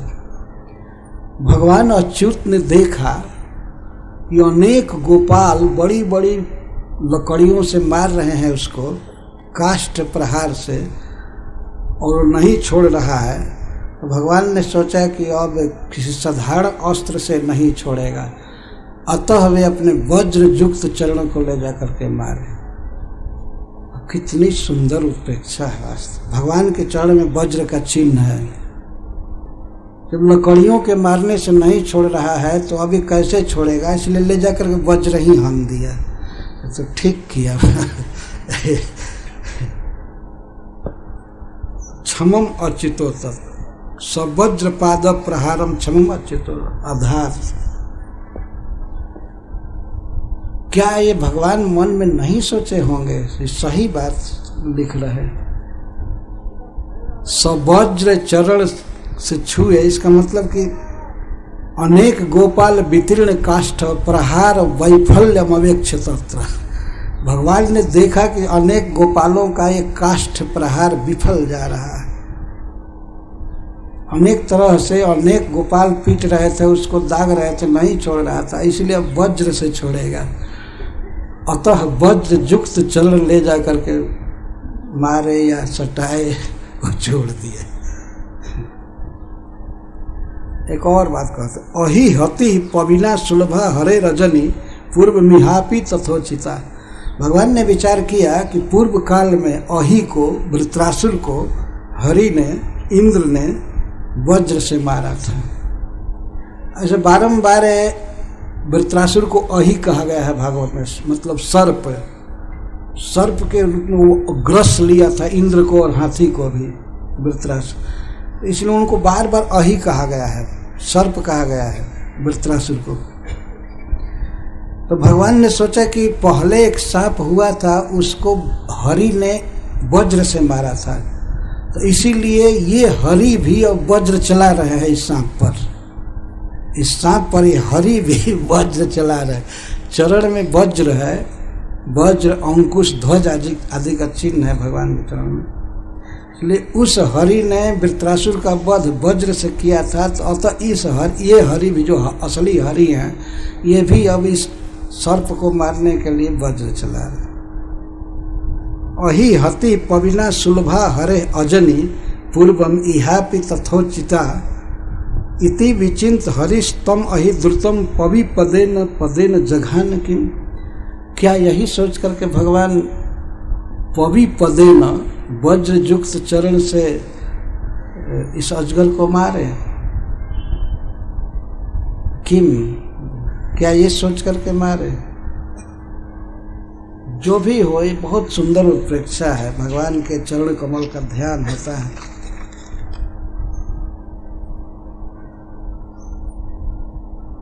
भवति न विश्वाधा जस्य कालत्रयेपि प्रभवति ही स एवान्यस्य संजीवनाय इति विभुरवधार्य स्वाप्त संजीवनार्थी सद अमृत घटमंगरीम युक्तमस्मिन् जुजोज।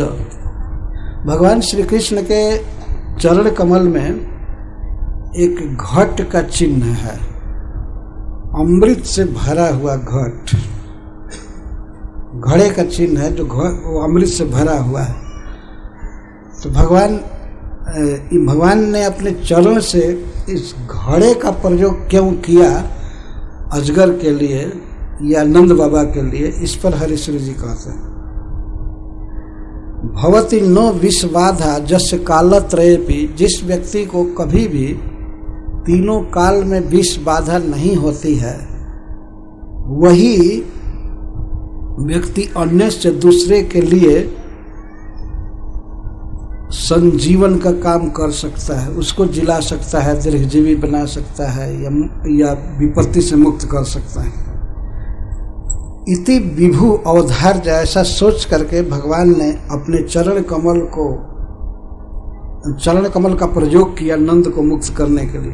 भगवान ने सोचा कि हमारे पिताजी विपत्ति में फंसे हैं, दुख में फंसे हैं, तो अब किस दिन के लिए अमृत का घड़ा काम आएगा, आज ही इसका प्रयोग करना है।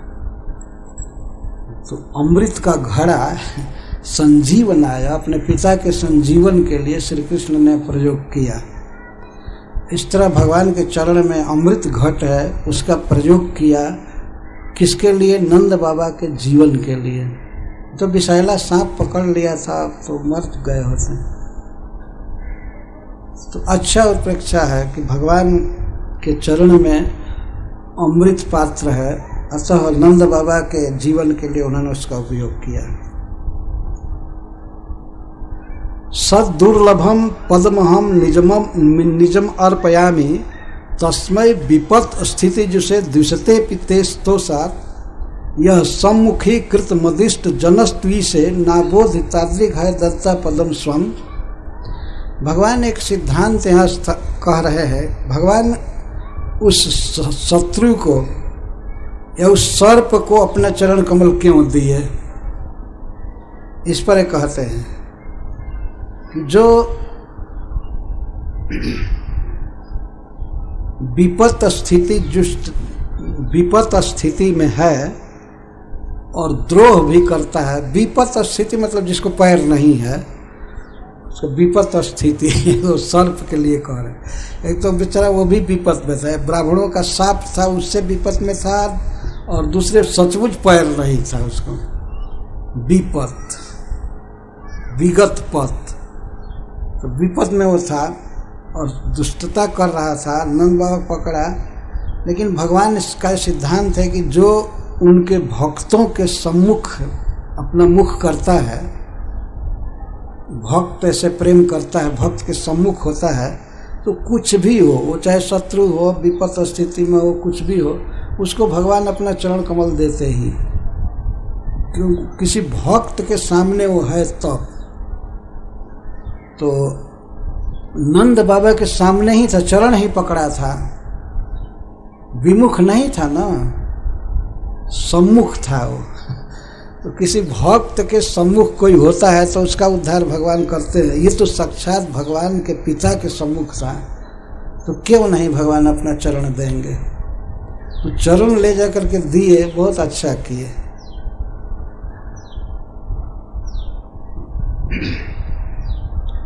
अच्छा ठीक है, जब कृपा किए तो वह शरीर क्यों खत्म हो गया,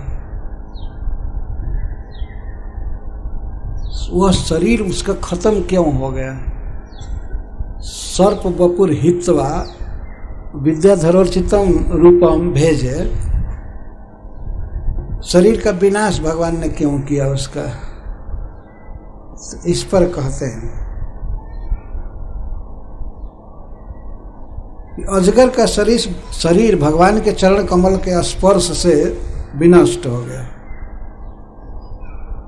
क्यों? क्योंकि जो नैसर्गिक वैर होता है तो बैरी अपने बैरी को छोड़ता नहीं।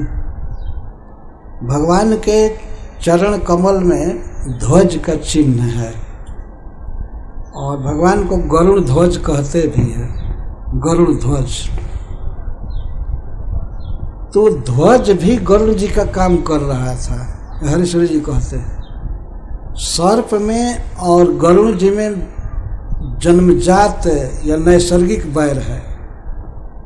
तो भगवान ने जब चरण अपना ले जा करके स्पर्श कराया तो गरुड़ जी को इतना निकट लाया तो वे कैसे सर्प को छोड़ सकते थे।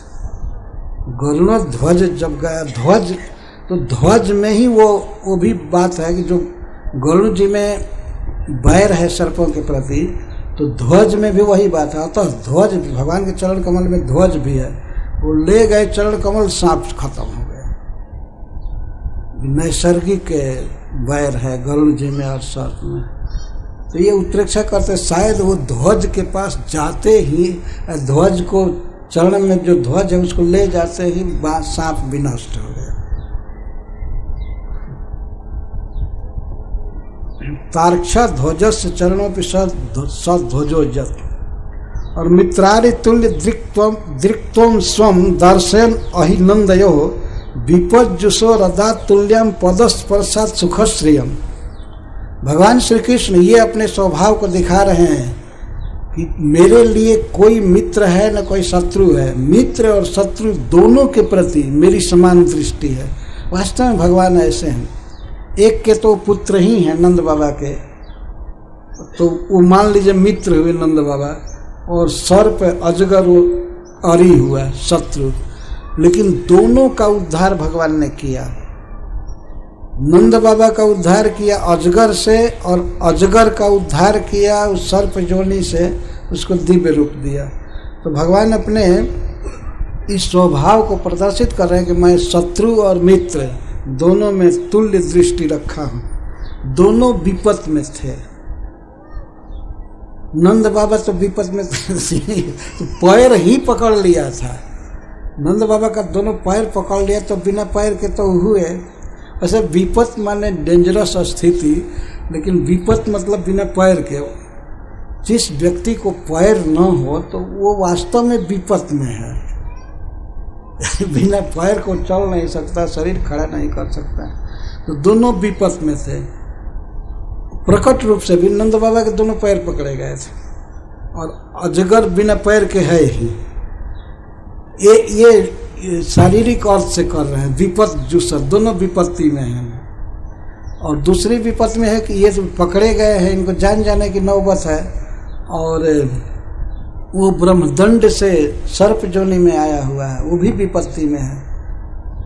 दोनों विपत्ति में थे, अतः भगवान ने दोनों को एक समान सुख दिया।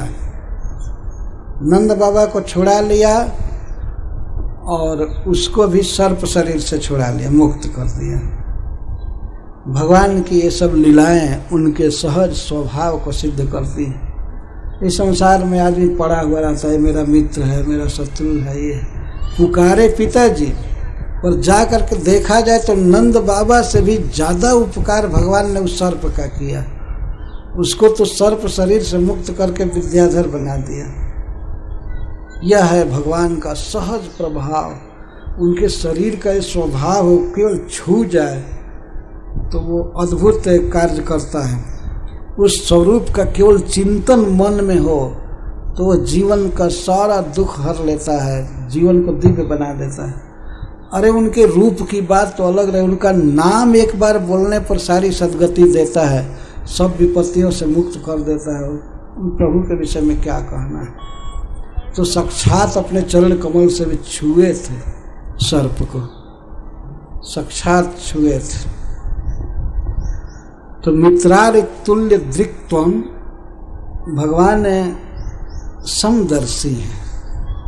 ये भावना नहीं हुई कि ये सर्प है, हमारे पिताजी को खा रहा है इसलिए इसको दंड दो, मारो। वास्तव में कृष्ण सबके हैं।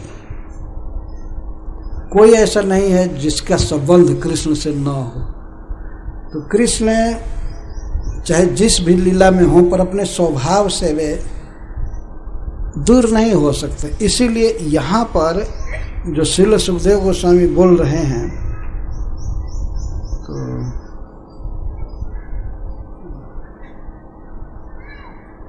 भगवान शब्द पहले बोले और अच्युत शब्द भी आया हुआ है। अच्युता का अर्थ यही होता है, इस प्रसंग में आया है वह कि जो अपने कृपा पूर्ण स्वभाव से, अपने सहज दिव्य स्थिति से, सुखमय स्थिति से, भक्तों के प्रति स्नेह से कभी च्युत नहीं होते। किसी भी स्थिति में जो अपने स्वभाव से, कृपा से कभी च्युत न हो, उनको अच्युत कहते। तो भगवान ने नंद बाबा और सुदर्शन दोनों का एक समान उपकार किया।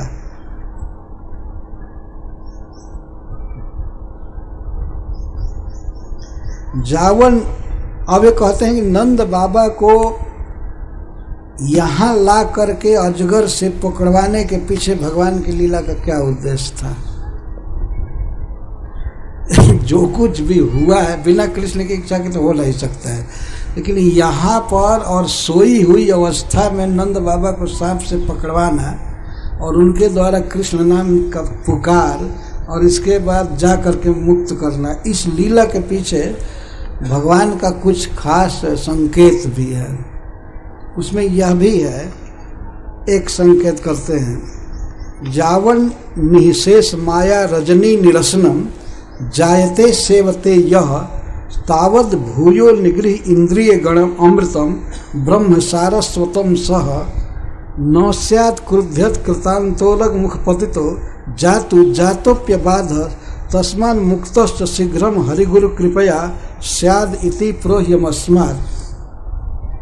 इस लीला में कई कई बातें दिखाई गई। अब ये कह रहे हैं हरीश्वरी जी, जब तक माया रूपी रात का निशेष समापन नहीं हो जाता है, माया रजनी, जिस व्यक्ति की माया रात समाप्त नहीं हो पाती, हो गई है,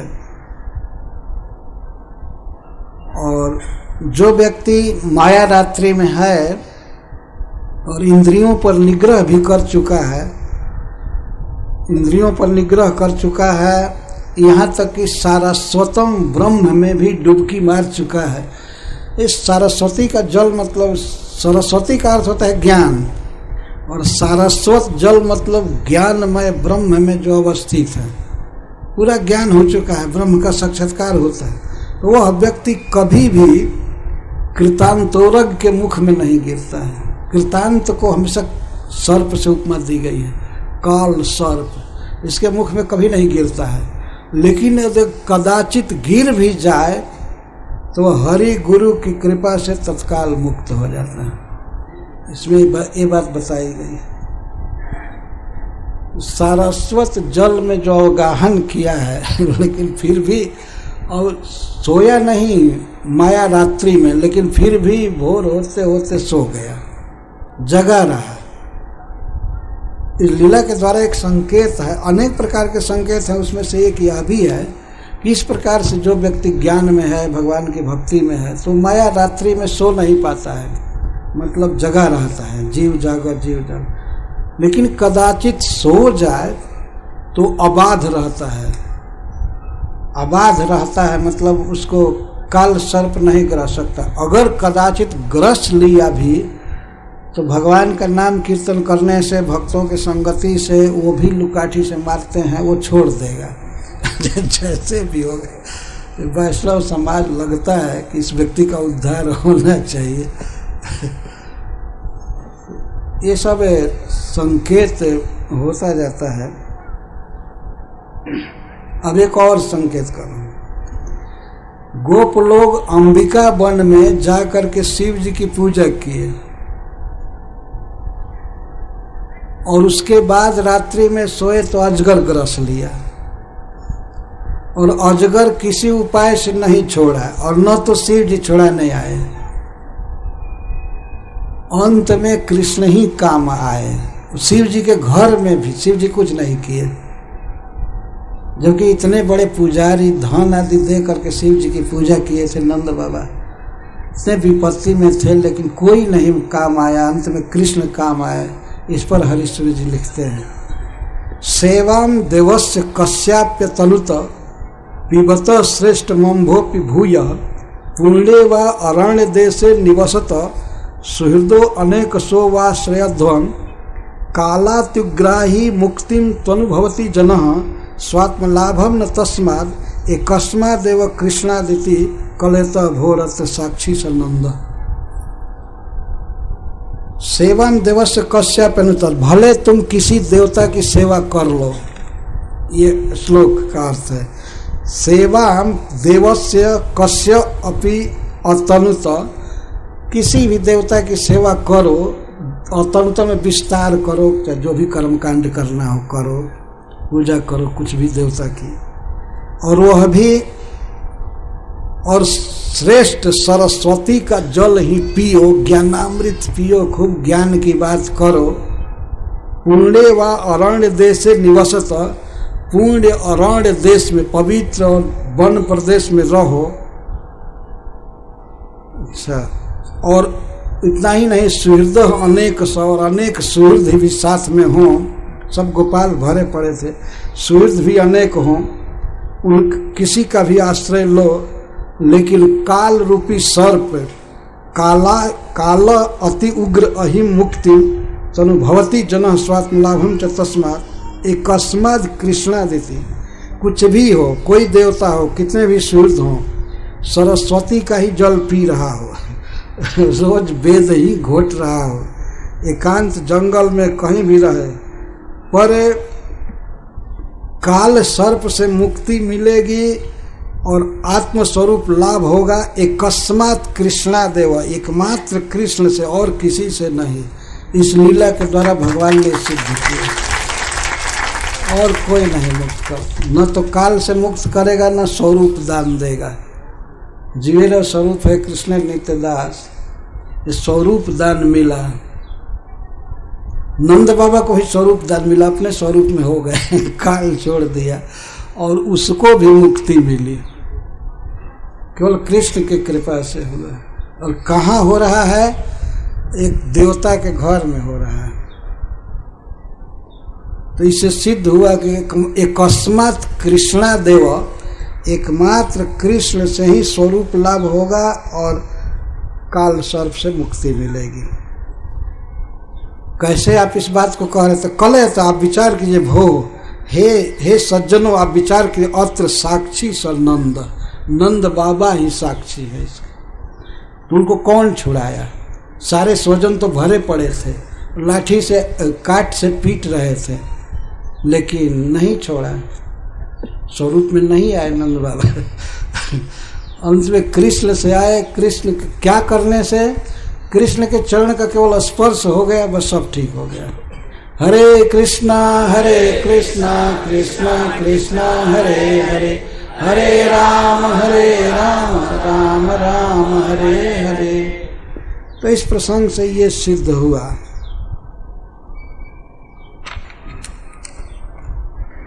अहिमपि मुक्ति पदम यो अनयत अनुकंपी स नायको लक्ष्म्या निज भजकम तदग्रस्तम विमोचेद अत्र कोस्ति संदेह। अरे जो सर्प को भी मुक्त कर सकते हैं, मुक्ति देते हैं, अनयत अहिम अपि मुक्ति पदम यह अनयत अनुकंपी स नायको लक्ष्म्या, वे लक्ष्मी के नायक बहुत अनुकंपी हैं, बहुत कृपालु हैं। लक्ष्मीपति भगवान बहुत कृपालु हैं, जो सर्प को भी मुक्त कर दिए। तो वे निज भजकम तदग्रस्तम विमोचेद अत्र कोस्ति संदेह। निज भजकम, अपना भजन करने वाले भक्त को वे काल सर्प से मुक्त कर दे, इसमें क्या संदेह है? भजकम का अर्थ यहाँ नंद बाबा भी होगा, अपने पिता को मुक्त कर दिए। सापा ही भावम उपयातममुम पदेन, सापा ही भावम उपयातम अमुम पदेन सद्य सुदर्शन पदम नयता चितेन व्यक्तिकृतम निर्जनावन दीक्षितेन स्वीयम सुदर्शन करैत्यभिधानमस्मिन्। सापा ही भावम, साप के कारण, ब्राह्मणों के साप के कारण जो अहि भाव को प्राप्त हो गया था, भाव माने स्थिति, सर्प स्थिति में हो गया था, उसको भगवान ने अपने चरण कमल से सद्य सुदर्शन पदम नयता, अहि पद से सुदर्शन पद में ला दिए। सुदर्शन मतलब बहुत सुंदर स्वरूप, जिसका दर्शन रूप बहुत सुंदर हो। सुदर्शन पदम नयता अच्युतेन व्यक्तिकृतम निर्जनावन दीक्षितेन स्वयं सुदर्शन करैत्यभिधानमस्मिन्। उसको सुदर्शन बना दिए। पहले सुदर्शन नाम था उसका, लेकिन अब तो सही में सुदर्शन कर दिए। पहले की अपेक्षा हजारों गुना ज्यादा सुंदर रूप हो गया था उस विद्याधर का। तो सर्प पद से हटा करके, मुक्त करके सुदर्शन पद में ला दिए। भगवान ने अपना सुदर्शन कर नाम सार्थक कर दिया। सुदर्शन चक्र का चिन्ह है भगवान के हाथ में, और सुदर्शन चक्र भी रहता है, तो उनको सुदर्शन कर कहते हैं। सुदर्शन करने वाला, सुदर्शन बनाने वाला, या सुदर्शन जिनके कर में है वे सुदर्शन कर, ये दोनों अर्थ है। सुदर्शन करने वाले हैं ही, इसीलिए सांप को अगर सुदर्शन बना दिए तो बिल्कुल स्वाभाविक है, यही भगवान का काम है। सुदर्शन कर है, उनके हाथ में सुदर्शन है, अथवा सुदर्शन करना उनका यही स्वभाव है। बहुत सुंदर बात कह रहे हैं। सापा ही भावम उपयात्ममुम पदेन सद्य सुदर्शन पदम नयता चितेन व्यक्तिकृतम निर्जनावन दीक्षितेन। भगवान श्री कृष्ण अपने भक्तों के रक्षा में दीक्षित हैं। दीक्षित का अर्थ कृत संकल्प। कृष्ण दीक्षा लिए हैं। किस चीज की दीक्षा लिए हैं? भक्तों के रक्षा की दीक्षा लिए। यह शब्द दिखा जा रहा है। निज जना वन दीक्षितेन, निज जन भक्त, अमन का अर्थ रक्षण, दीक्षितेन, भगवान श्री कृष्ण अपने भक्तों की रक्षा के लिए दीक्षा लिए, तो नियम तोड़ नहीं सकते, रक्षा करते। तो अपना सुदर्शन कर इति अभिधानम, यह नाम अस्मिन प्रसंगे सत्यम चकार, सत्य कर दिए। सही में श्री कृष्ण सुदर्शन करने वाले हैं। सब हरिसूरी जी की टीका से मैं बोल रहा हूं। अच्छा, आश्चर्य की बात है कि धृते ही भावे भगवत पदाप्ति सर्वत्र सिद्धेति किमत्र चित्रम, त्यक्ते ही भावे सचित्रमासित विद्याधरो नाम सुदर्शनश्च। जिसमें भाव नहीं होता है वह भगवान को प्राप्त नहीं करता है, जिसमें भाव होता है वो प्राप्त करता है। सर्वत्र सिद्ध सिद्धांत है कि जिसमें भाव होता है वो भगवान को प्राप्त करता है। लेकिन यहाँ देखा गया कि जिसमें कोई भाव नहीं था वह भी भगवान की कृपा से विद्याधर हो गया और सुदर्शन हो गया। सुदर्शन का अर्थ है जिसकी फिलॉसफी फर्स्ट क्लास की है, सुदर्शन। और विद्याधर, विद्या में भक्ति, जो विद्या धारण करने वाला है, और सुदर्शन दोनों हो गए। सुदर्शन, दर्शन का अर्थ होता है सिद्धांत, फिलॉसफी, दर्शन। तो यहाँ कहते हैं कि भगवान में बिना भाव के भी केवल स्पर्श मात्र से, दर्शन मात्र से वो विद्याधर हो गया और सुदर्शन हो गया।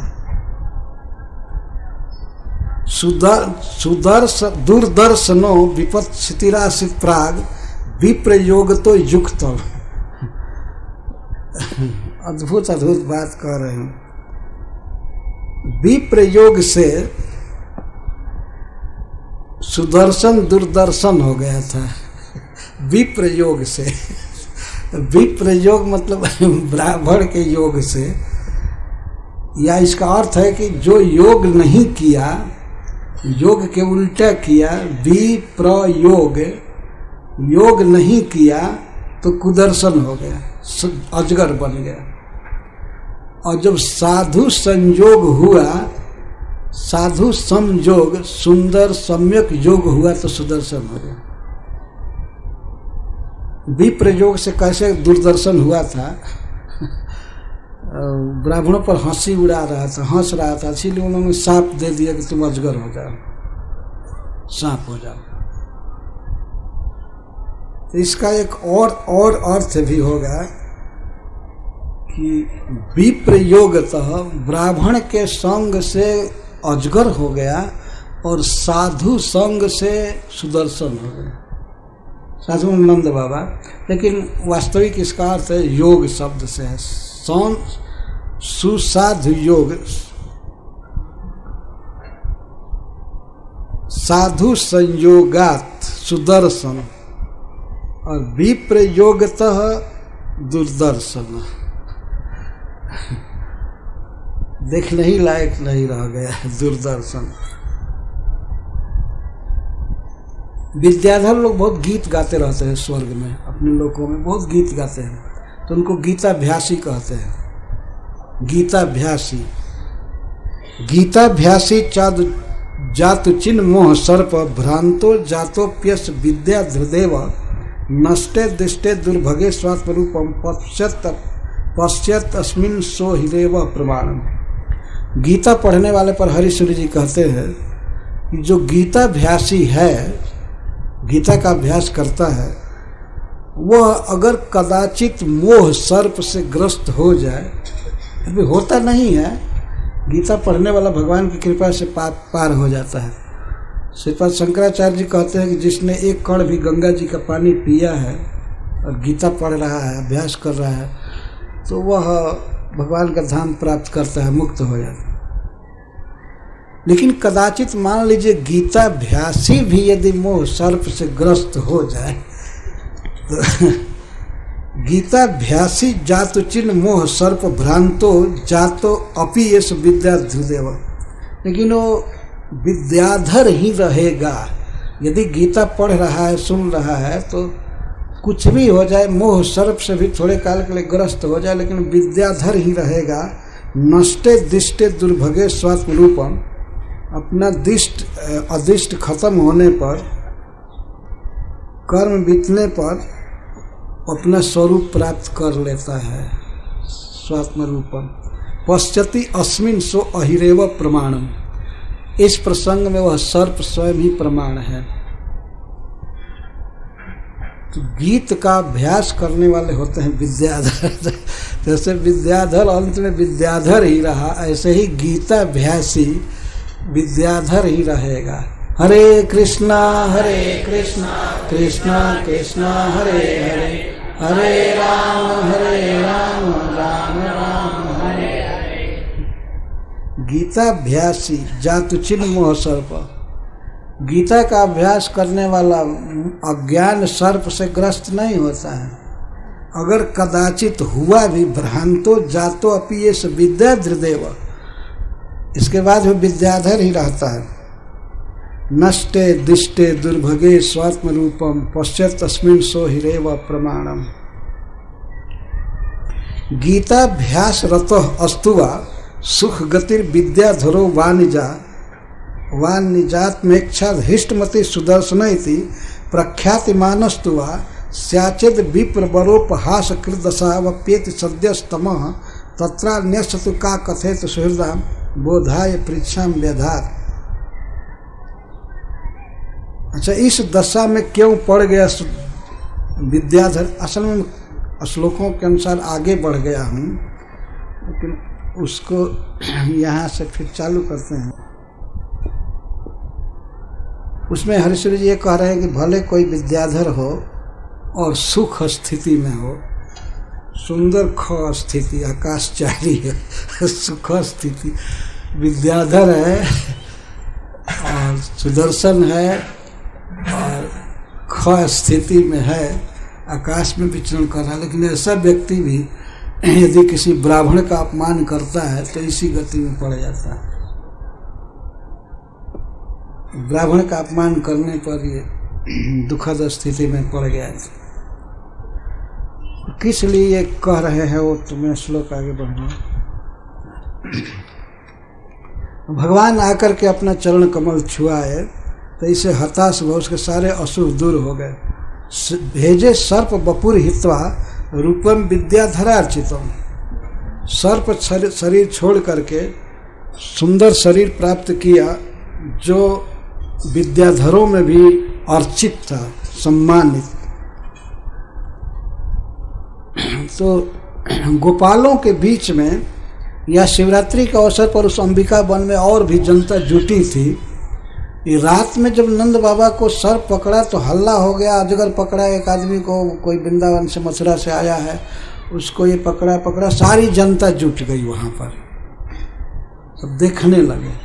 लेकिन जब श्री कृष्ण देर किए आने में, तो इस पर भी एक बात है कि देर करके क्यों आए थे। श्री कृष्ण थोड़ा सा देर करके आए नंद बाबा के पास, दौड़े हुए आए लेकिन थोड़ा अनसुनी करके कि अभी नहीं सुनाई पड़े, सुनते ही हमारे पिताजी को पकड़ा है, दौड़ कर आए। तब तक सारी जनता शिवरात्रि के अवसर पर वहाँ खमाखम जुट गई थी, देख रही थी। सबके बीच में भगवान श्री कृष्ण ने अपना पैर छुआया, सबको भक्ति सिखानी थी और बताना था कि कृष्ण क्या है। तो तम पृच्छद हृषिकेश प्रणतम समुपस्थितम दीप्यमानेन वपुषा पुरुषम हेममालिनम। तो इस घटना को सुनाने के लिए सब लोग आश्चर्य से चकित थे कि अरे वो कृष्ण नामक लड़का आया नंद का और सांप को छू दिया, वो विद्याधर हो गया। सब जगह बात फैल गई वहाँ पर, सब लोग हाँ हाँ हाँ बोल रहे थे। तो भगवान ने इस घटना के पीछे जो उद्देश्य था या भगवान अपनी महिमा को बताने के लिए सबके सामने कहने लगे, कृपया शांत होइए, सुनिए। ये देख रहे हैं इनका रूप, ये देवता है ना। सबके हाँ देवता है। तो भगवान कहे आप सब लोग चुप रहिए, इनको बोलने दीजिए, इनसे मैं कुछ प्रश्न कर रहा हूँ। तो भगवान पूछे, को भवान परया लक्ष्म्या रोचते अद्भुत दर्शन कथम जुगुप्सिता में ताम गतिम वा प्रापितो वसः। आप कौन हैं? को भवान, आप कौन है? आपका नाम, आपका गांव, आपके माता पिता, अपना आईडी बताइए, आप कौन हैं?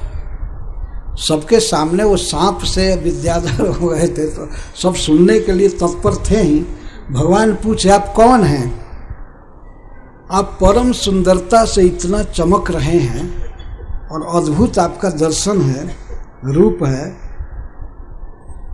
इस जुगुप्सित गति को, इस जुगुप्सित निंदनीय योनि को, इस अजगर योनि को आप कैसे प्राप्त किए थे? आप तो बहुत महान हैं, तेजस्वी हैं, अद्भुत आपका रूप है। आप कौन हैं? आप अपना गांव बताइए, अपना पता बताइए, मैं जानना चाहता हूँ। सब लोग सुनने के लिए तैयार है। यहाँ पर कोई अजगर आवे और कोई छू दे और आदमी हो जाए तो सब पूछेंगे कि नहीं, सुनेंगे कि नहीं, पहले इतिहास सुनो, क्या हुआ क्या हुआ। आजकल का तो आदमी इतना बुद्धू है कि साधारण घटना होती है तो भीड़ कर देता है, और ये तो बहुत बड़ी घटना हुई है ना, सामान्य नहीं घटना हुई है कि अजगर को ये कृष्ण नामक लड़का आकर के छू दिया और सर्प जोनि से मुक्त होकर के सुदर्शन बन गया, विद्याधर बन गया। जरा विचार करना चाहिए। हम लोग भागवत सुन रहे हैं, किसके बारे में वर्णन किया जा रहा है? कृष्ण नामक व्यक्ति के बारे में। लोग कृष्ण को समझते नहीं, ऐसे ही बोल देते कृष्ण ऐसे हैं, ये गाय चराया, माखन चुराया, ये किए, रासलीला किए। कोई और भी है दुनिया में जाकर के अजगर को छुए और फिर सर्प शरीर छोड़ करके और मुक्ति प्राप्त कर ले? छूने जाएगा तो यही अजगर के पेट में चला जाएगा, है ना। बस कुछ भी कृष्ण के विषय में बोल देना, कुछ समझे नहीं और फिर भी कुछ न कुछ बोलना। बोलने का अधिकार सुखदेव गोस्वामी को है। कृष्ण क्या है सुनिए। कृष्ण पैर से छू दिए हैं अजगर को, मुक्त हो चुका है, सारी सभा सन्न होकर के रुकी है और पूछ रहे हैं भगवान सबके बीच में, कथम जुगुप्सिताम एताम गतिम वा प्रापित अवश्य। आप किस कर्म के वश में होकर कौन ऐसा अपराध किए कि इस कुत्सित निंदनीय योनि में गिरे हुए हैं, सर्प योनि में? आप कौन है, कृपया बताइए। सर्प उवाच, सर्प बोला। अब यहाँ भी श्रील सुखदेव गोस्वामी जो बोलते हैं तो उसके पीछे कुछ उद्देश्य होता है। सर्प बोला, न कि विद्याधर बोला। वास्तव में वो हो गया रूप में, लेकिन इस समय जो बोल रहा है तो सर्प बोल रहा है। विद्याधर के रूप में भी बोल रहा हो फिर भी सर्प ही कहा जाएगा कि सर्प बोला, अथवा हो सकता है अभी सर्पाकार में ही बोल रहा हो। विद्याधर तो होना ही है उसको। जो भी हो, श्रील सुखदेव गोस्वामी कहते हैं सर्प उवाच, सर्प बोला। ये प्रश्न होता है कि अभी सर्प देह में ही बोला कि विद्याधर होकर के बोला। जो भी हो, लगता है कि सर्पाकार में ही भगवान उसको बोलवा रहे थे और लोग जनता सुन करके मुग्ध होगी कि अरे सांप बोल रहा है, भाषण कर रहा है, अजगर बोल रहा है, और वो भी संस्कृत में बोल रहा है। और वो भी कृष्ण कथा बोलेगा। तो वो सर्प कहता है, अहम विद्याधर कश्चित सुदर्शन इति श्रुतः श्रिया स्वरूप संपत्त्या विमाने नाचरम दिशः। मैं विद्याधर हूँ। भगवान श्रोता हैं, मुख्य प्रश्न किए हैं और विद्याधर बोल रहे, सर्प बोल रहे, अहम विद्याधर कश्चित, मैं एक विद्याधर हूँ। स्वर्ग में देवताओं की जातियां हैं, उसमें से एक विद्याधर हूँ। कश्चित, अब हम क्या प्रभु बताएं, अपना नाम, गांव, बाप का नाम छोड़िए उसको। मैं एक कोई विद्याधर था। अथवा भगवान ने कहा होगा जल्दी कहो, भागे लोग यहाँ घबराए हुए हैं, तो जल्दी बताओ तुम कौन हो। तो कहते मैं कोई विद्याधर हूँ, सुदर्शन इति श्रुतः, मेरा नाम सुदर्शन है। उस लोक में या दुनिया में मैं सुदर्शन नाम से विख्यात हूँ। सुदर्शन जिसका दर्शन, जिसका रूप है सु हो, सुंदर, सुंदर रूप वाला। श्रिया स्वरूप संपत्तिया विमाने नाचरम दिशा, मैं 10 दिशाओं में घूमता था विमान द्वारा। विद्याधर लोग विमान से ही चलते हैं, वे लोग ये कार मोटरसाइकिल आदि का प्रयोग नहीं करते। स्वर्ग में ये सब बिल्कुल नहीं है, अभी कार सार नहीं, केवल विमान है। और अभी सब पेट्रोल से चलने वाले नहीं हैं, और एयरपोर्ट पर ही उतरेंगे ऐसा भी कोई नहीं, कहीं भी उतर सकते। सब लोग विमान से ही चलते हैं। तो विमाने न अचरम दिशा, मैं दिशाओं में विमान द्वारा घुमा करता था। अपने स्वरूप के, सुंदरता के अभिमान में था, स्वरूप संपत्तिया श्रिया। और दूसरी बात, एक तो मैं सुंदर था, बहुत सुंदर, और दूसरे मेरे पास धन भी काफ़ी था, और सवारी चलने के लिए तो विमान ही। तो मैं दिशाओं में घूमा करता था। तो घूमने का मतलब क्या था? अपने को दिखाने के लिए घूमता था। मैं बहुत सुंदर था, धनी था, तो दिखाने के लिए घूमा करता था। कुछ लोगों के मन में ये इस प्रकार की भावना होती है कि हमको लोग देखें, देखते क्यों नहीं है, और नहीं देखने पर अपना अपमान मानते हैं। तो सुदर्शन भी इसी में से एक था। अब घुमा करता, दिशा क्यों घूमता था ये नहीं बताया। दिशाओं में विमाने न अचरम, विमान विचरण करता था, सब जो दिखाता था मैं इतना सुंदर हूँ, ये हूँ वो। ऋषिन विरूपान अंगिरस प्राह सब रूप दर्पिता। एक बार मैं अंगिरा गोत्र में उत्पन्न, अंगिरा जी के संतान परंपरा में उत्पन्न कुछ ऋषियों को देखा।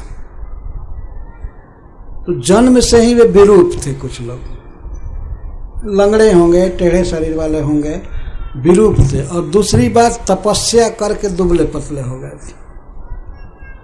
ऋषि लोग तपस्या करते हैं, भगवान की भक्ति करते हैं, तो शरीर क्षीण हो ही जाता है। भोगी लोग मोटे होते हैं, ऋषि लोग है प्राय पतले शरीर वाले होते हैं। तो उनको विरूप देख करके प्राहसन, मैं हंसा। वैसे हंसता ही रहता था चारों तरफ, लेकिन उस दिन अब अंगिरा गोत्र के ऋषियों को देख करके, उन भक्तों को, और मैं हंसने लगा। रूप दर्पिता, मुझे अपने रूप का बहुत बड़ा घमंड था, हंसने लगा। तय रिमाम प्रापितो योनिम प्रलब्ध स्वेन पापमना, उन्हीं ऋषियों ने हमको अजगर जोनी में डाल दिया, मैंने साप दे दिया कि अजगर हो जाओ। प्रापित, उनके द्वारा मैं प्राप्त किया गया। तो नहीं, ये कहते हैं कि तय इमाम, उन ऋषियों ने मुझे इस कुरूप देह में डाल दिया। प्रलब्ध स्वेन पापमना, वास्तव में उन ऋषियों का मैंने उपहास किया था। और हे भगवान, मैं ऋषियों को दोष नहीं देता हूँ, मेरे पाप के कारण मैं अजगर जोनी में आ गया, मेरा पाप था इस तरह से। लेकिन एक बात है कि सापो मेनुग्रहाय कृतस्थई करुणात्म भी, सहज ही दयाशाली हृदय होता है साधुओं का। वे ऋषि सब दया से पूर्ण थे, द्रोह से नहीं। अतः उन्होंने मुझे शाप दिया, वो मुझ पर करुणा करके शाप दिया, क्रोध करके नहीं, दया करके हमें शाप दिया। और शाप दिया, जब मैं उनसे क्षमा मांगने लगा तो वो लोग कहे ठीक है, तुम्हारा ब्रज में जन्म होगा, ब्रजवासी बनोगे और अजगर का शरीर प्राप्त होगा। नंद बाबा आएंगे अंबिका वन में, और अंबिका वन में तुम्हारा जन्म होगा। तो नंद बाबा जब आएंगे तो उनका चरण पकड़ लेना और छोड़ना मत, तो भगवान श्री कृष्ण आएंगे उनको मुक्त करने के लिए, तो तुम्हारा उद्धार कर देंगे। बहुत बड़ा सौभाग्य मिला है। एक तो स्वर्ग लोक का भोगमय स्थान छोड़ करके और ब्रज में जन्म मिला भगवान के धाम में। तो ऋषियों का शाप नहीं था, वास्तव में देखने में शाप लग रहा था, लेकिन बहुत बड़ा अनुग्रह था। इसलिए अनुग्रहाय एव, इसमें विद्याधर कह रहा है, मैं शाप, मेरा शाप अनुग्रहाय एव कृत तैहि करुणात्म भी। उन्हें कृपा सिद्ध स्वभाव वाले ऋषियों का अनुग्रह ही था। वास्तव उन्होंने हम पर स्नेह दृष्टि किया। यह भगवान का चरण कमल पा जाए, यह शुद्ध हो जाए। इसका कारण क्या था? इसका कारण था कि वह रूप के अभिमान में था, लेकिन भगवान का यश गाता था। विद्याधर था, गीत गाता था, तो बहुत कीर्तन किया था, बहुत गीत गाया था भगवान के विषय में। अतः ऋषियों को दया आ रही थी। ओहो, इतना अभिमान, एक बड़ा दोष इसमें है, इसको ब्रज में जन्म लेना चाहिए। तो अंबिका वन में ब्रज में जन्म मिलना, अभी नंद बाबा का चरण कमल छूने का उसको मौका मिला। वो कल पकड़ा था, दांत नहीं गड़ा रहा था, नंद बाबा को कस करके पकड़ा बरता, और सर्प शरीर तो छोड़ना ही था उसे, चाहे लुकाठी से मारो चाहे दागो, कुछ भी हो। भगवान के चरण कमल का स्मरण उसे हो रहा था और उसे वो छूना चाहता था, भगवान ने छुआ दिए। इसीलिए सर्प भगवान से कह रहा है, सारे ब्रजवासियों के बीच में प्रवचन कर रहा है, मैं अपने पाप से ऐसा हो गया था, लेकिन सापो मेनु ग्रहा युवा कृतस्तई करुणात्म भी। उन कृपालु ऋषियों ने मुझे जो शाप दिया, मुनि शाप जो दीना अति भल किन्हा, परम अनुग्रहमय माना। इसी तरह की घटना भगवान अपना चरण छुआए थे अहिल्या को, जो अपने पति के शाप से पत्थर बन गई थी। अभी अभी बॉम्बे में ये कथा कहने का मुझे सौभाग्य मिला था। भगवान श्री राम के चरित्र में जब सिद्धाश्रम से बक्सर से वे जनकपुर जा रहे थे, तो रास्ते में एक निर्जन स्थान था और एक पत्थर दिखाई पड़ रहा था, बिल्कुल स्त्री के आकार में, जैसे हाथ जोड़ी हुई स्त्री। तो भगवान श्री राम को कौतूहल हो गया। वे विश्वामित्र जी से पूछे, ये स्त्री का डीटी यहाँ क्यों रखा गया है? वही इस तरह से पूछे होंगे, कोई स्त्री है हाथ जोड़ के खड़ी है, ये पत्थर कैसा है? पूरी कथा सुनाया श्री विश्वामित्र जी ने भगवान को और कहा कि गौतम नारी साप बस उपल देह धर धीर, चरण कमल रज चाहती कृपा करहु रघुवीर। ये गौतम ऋषि की पत्नी है, पति के शाप से पत्थर हो गई है, आपका चरण कमल की धूल चाहती है, इसको थोड़ा स्पर्श कर दीजिए। भगवान के लिए मुश्किल की बात थी, ये मर्यादा का अवतार है, क्षत्रिय में जन्म लिए हैं, जो ब्राह्मणी को अब चरण कमल कैसे दें? लेकिन फिर भी गुरु का आदेश था, डायरेक्ट आदेश था विश्वामित्र जी का कि इस चरण की धूली चाहती है। तो भगवान ने ले जाकर के चरण को धीरे से सटा दिया। ऐसे पर सत पद पावन शोक नसावन, प्रकट भई तप पुंज सही। तुरंत ही चरण का स्पर्श होते ही परम तपस्या का पुंजीभूत रूप में वो प्रकट हो गई। सारा पाप ताप समाप्त हो गया भगवान के चरण कमल का स्पर्श। और यह इतिहास उस समय चारों तरफ, यह घटना चारों तरफ सबको विदित हो गई थी।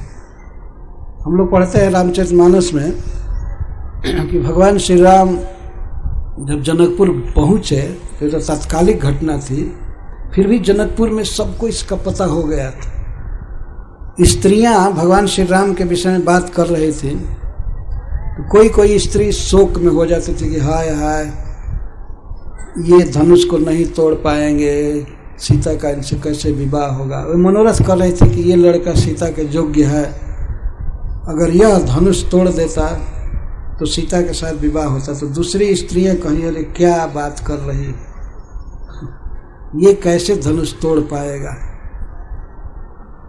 बहुत कठिन है। शिव जी का धनुष बहुत कठोर है, बड़े बड़े राजा नहीं तोड़ पाए शिव जी के धनुष को, तो ये लड़का क्या तोड़ेगा।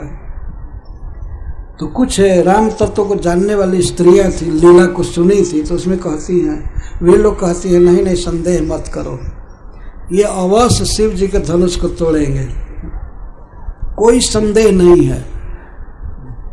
जानती है इनके बारे में, सुनी हो, इन्होंने मारीच नामक असुर को मारा, अभी की घटना है। और रास्ते में चलते चलते परसि जासु पद पंकज धूरी तरी अहिल्याकृत अघभूरी, चलते चलते रास्ते में अहिल्या का इन्होंने स्पर्श किया, पत्थर का, और पत्थर से नारी हो गई। जिसके चरण के स्पर्श से पत्थर से नारी हो सकती है, क्या वो शिव जी के धनुष को नहीं तोड़ेगा। छोटा देखने से क्या होगा, कहाँ कुंभज कहाँ सिंधु अपारा, सोख्यौ सकल विदित संसारा। कहाँ अगस्त जी घड़ा से जन्म लिए, छोटा सा ऋषि अगस्त जी, लेकिन उन्होंने पूरा समुद्र सोख लिया, इतना विशाल समुद्र का पानी सब पी गए। रविमंडल देखत लागा उदयता त्रिभुवनतम भागा, सूर्य मंडल देखने में छोटा लगता है, लेकिन उसके उगते ही सारे विश्व का अंधकार दूर हो जाता है। ये निश्चित ही शिव जी का धनुष तोड़ेंगे। तो उस घटनाक्रम में कोई स्त्री बता रही है इस घटना को कि परसि जासु पद पंकज धूरी तरी अहिल्या कृत अघभूरी। यह है भगवान के चरण धूलि या उनके चरण कमल के स्पर्श का महात्म्य या दर्शन का, स्मरण का। तो भगवान के चरण कमल के धूलि के स्पर्श से अहिल्या तर गई। और भी जगह यह घटना फैली थी। गंगा जी के तट पर जब भगवान श्री राम पहुंचे तो केवट उनको नौका से पार करने से डिनाई किया, कहा नहीं मैं नहीं पार कर सकता। क्यों, दुनिया को पार करते हो, हमें क्या खतरा है, क्यों नहीं पार करोगे। नहीं, आप में कोई बात नहीं है। सब लोग कहते हैं कि आपके चरण की धूलि में एक अद्भुत जादू है, वो नारी बनाने की शक्ति है उसमें। तो ये नौका नारी हो जाएगी, इस डर से मैं चाहता हूँ कि आप इस पर मत चढ़िए। यहाँ से थोड़ी दूर कटिलौजल था दिखाई हो, जो कमर भर पानी है, मैं